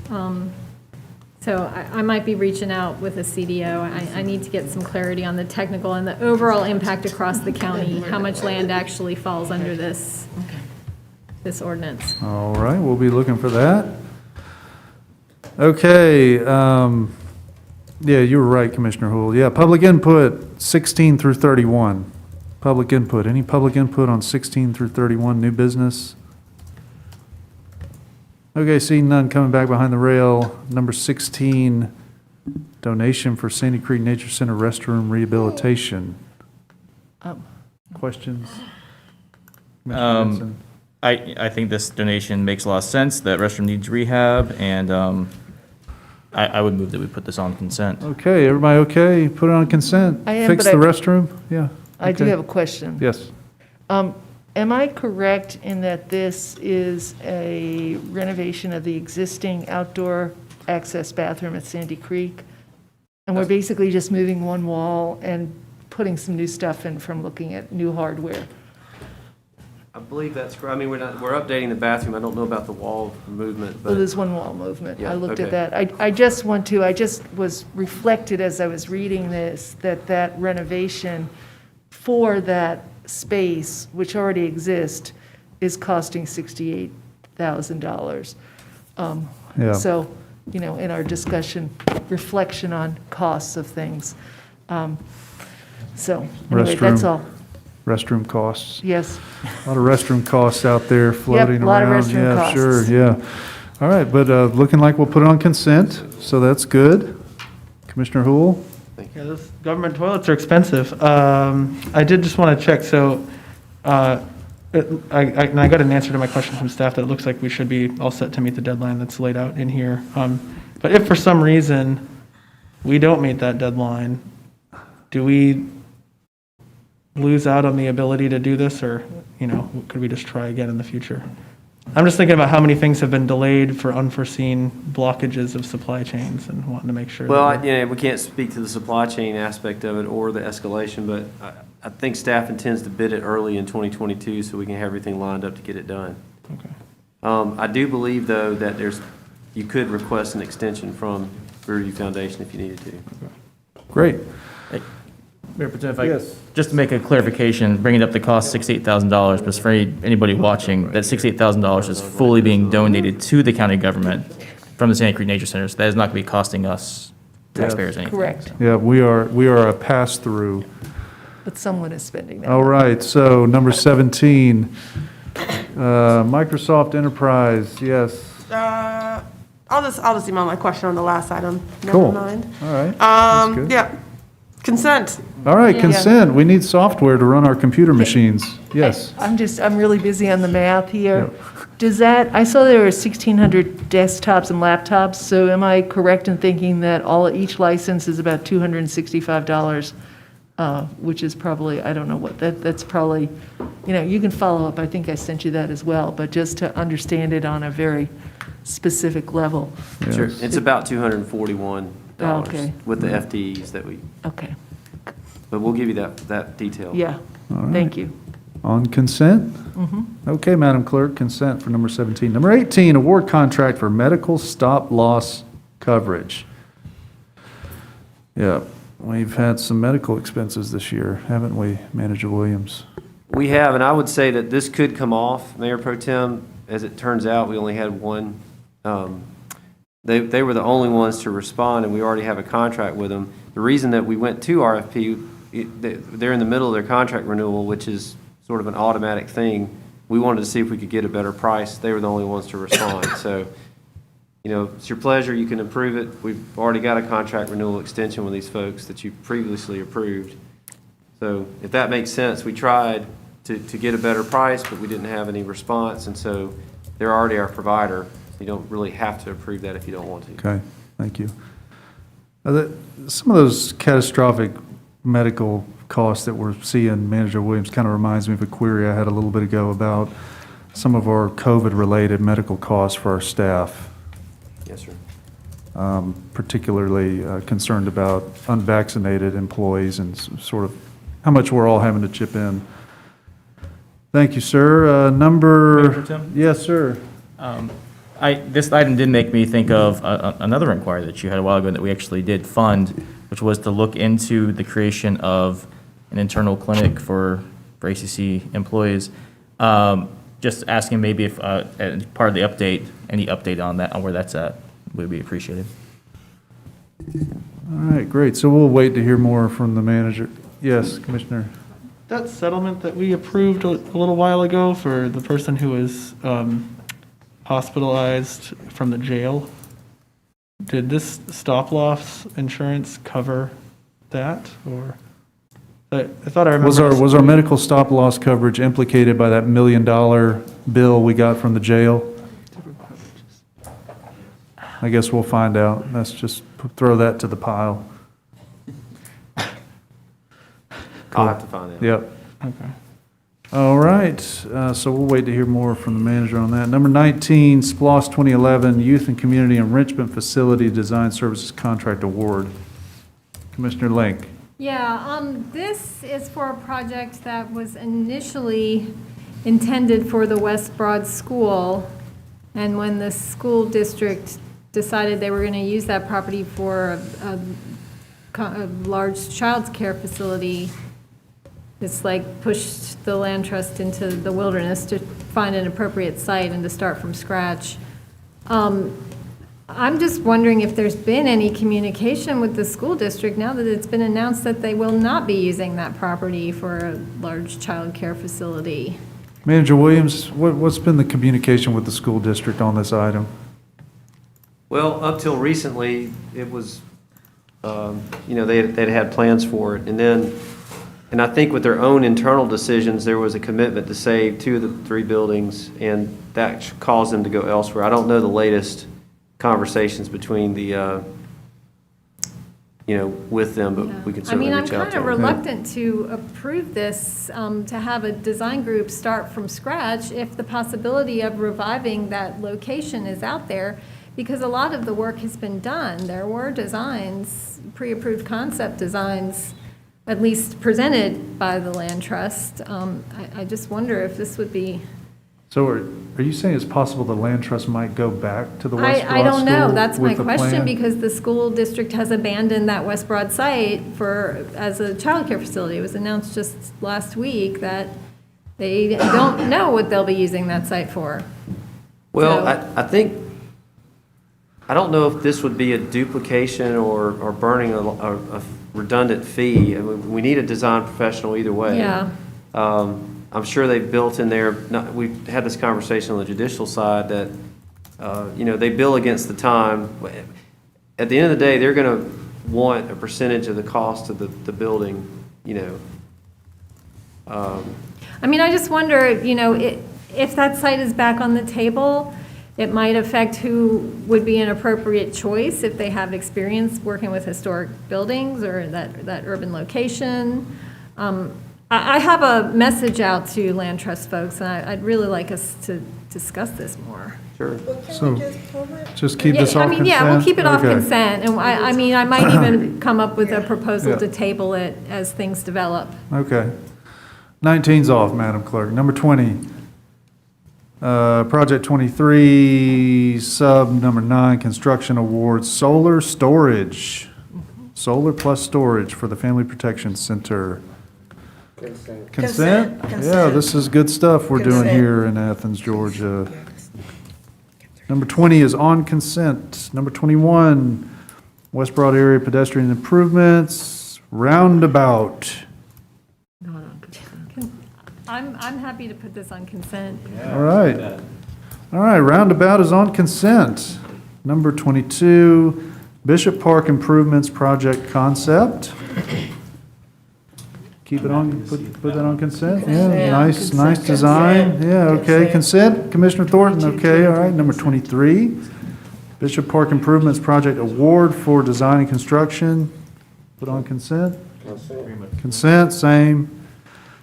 Number 24, Electric Vehicle Accelerator. Sounds good. Commissioner Hool.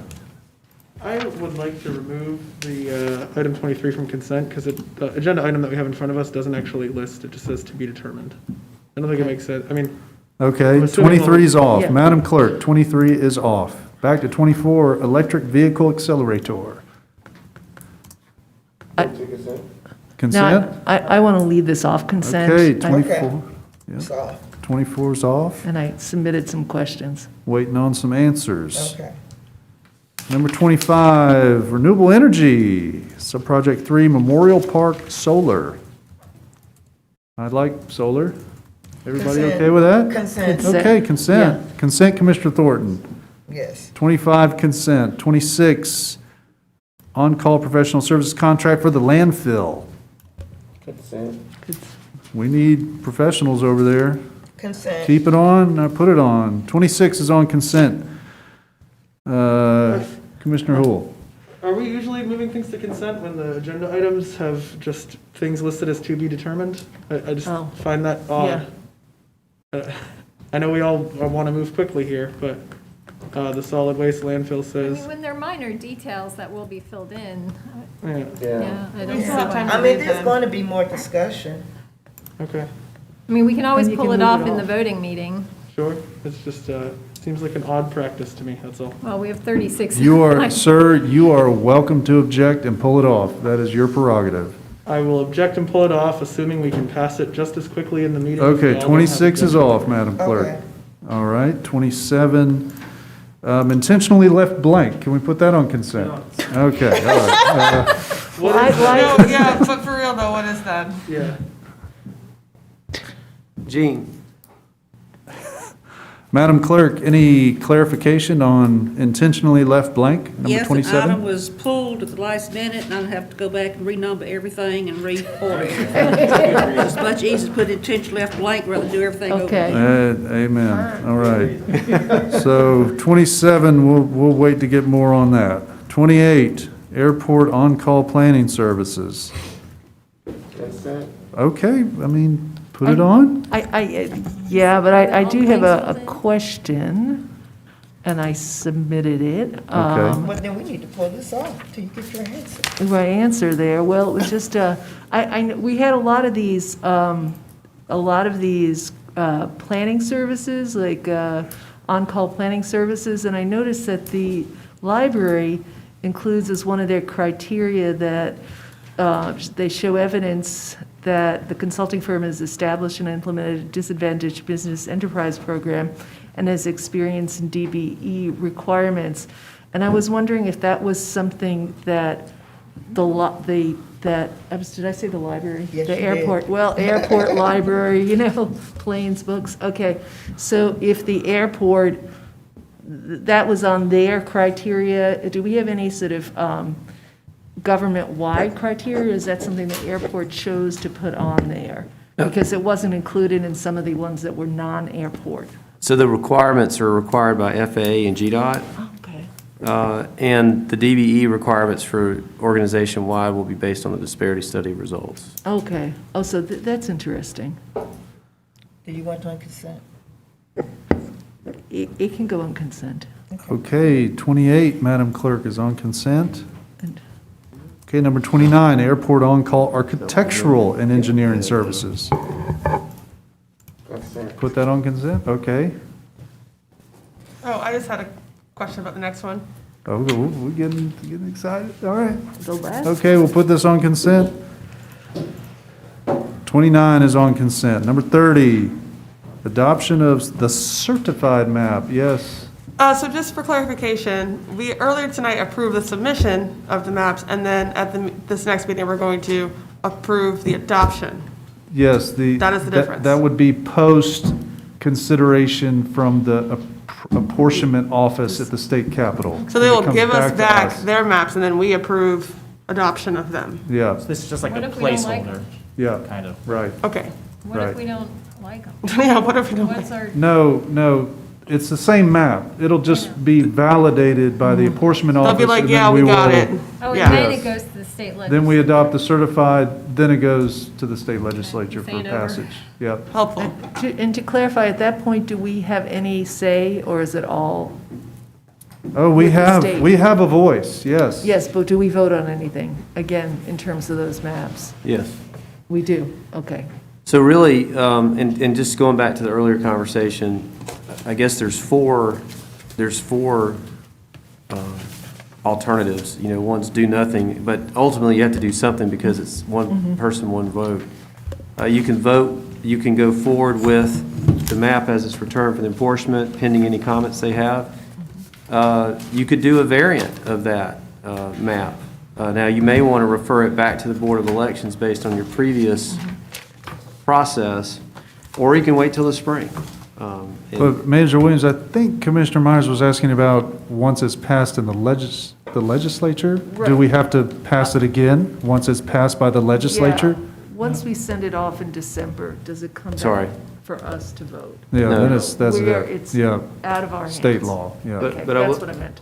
I suspect, though, that the delegation will be looking for some consensus of the commission, though, on that final vote. All right, maybe just leave that one off consent since it's Yes, the most definitely. politically fraught exercise of this democracy. Okay. Number 31, vaccine program, title only. Yeah, could you talk a little bit about this, Manager Williams? Sure, we've got 2 responses. So it's within the budget. It's not a zero-sum game. I mean, you could have multiple providers. We need a little more information before submitting the recommendation, but we think we're still on track for December 7th vote, Okay, good. which would entertain offering the incentive in January 2022, and that's what was advertised in the RFP. Awesome. I'll just be honest, I missed this agenda item entirely. So could you tell me who the providers were? The Athens Neighborhood Health Center, and then the second one was East Athens Development Corporation applying on behalf of the Innovative Healthcare Institute. Okay, cool. Great, thank you.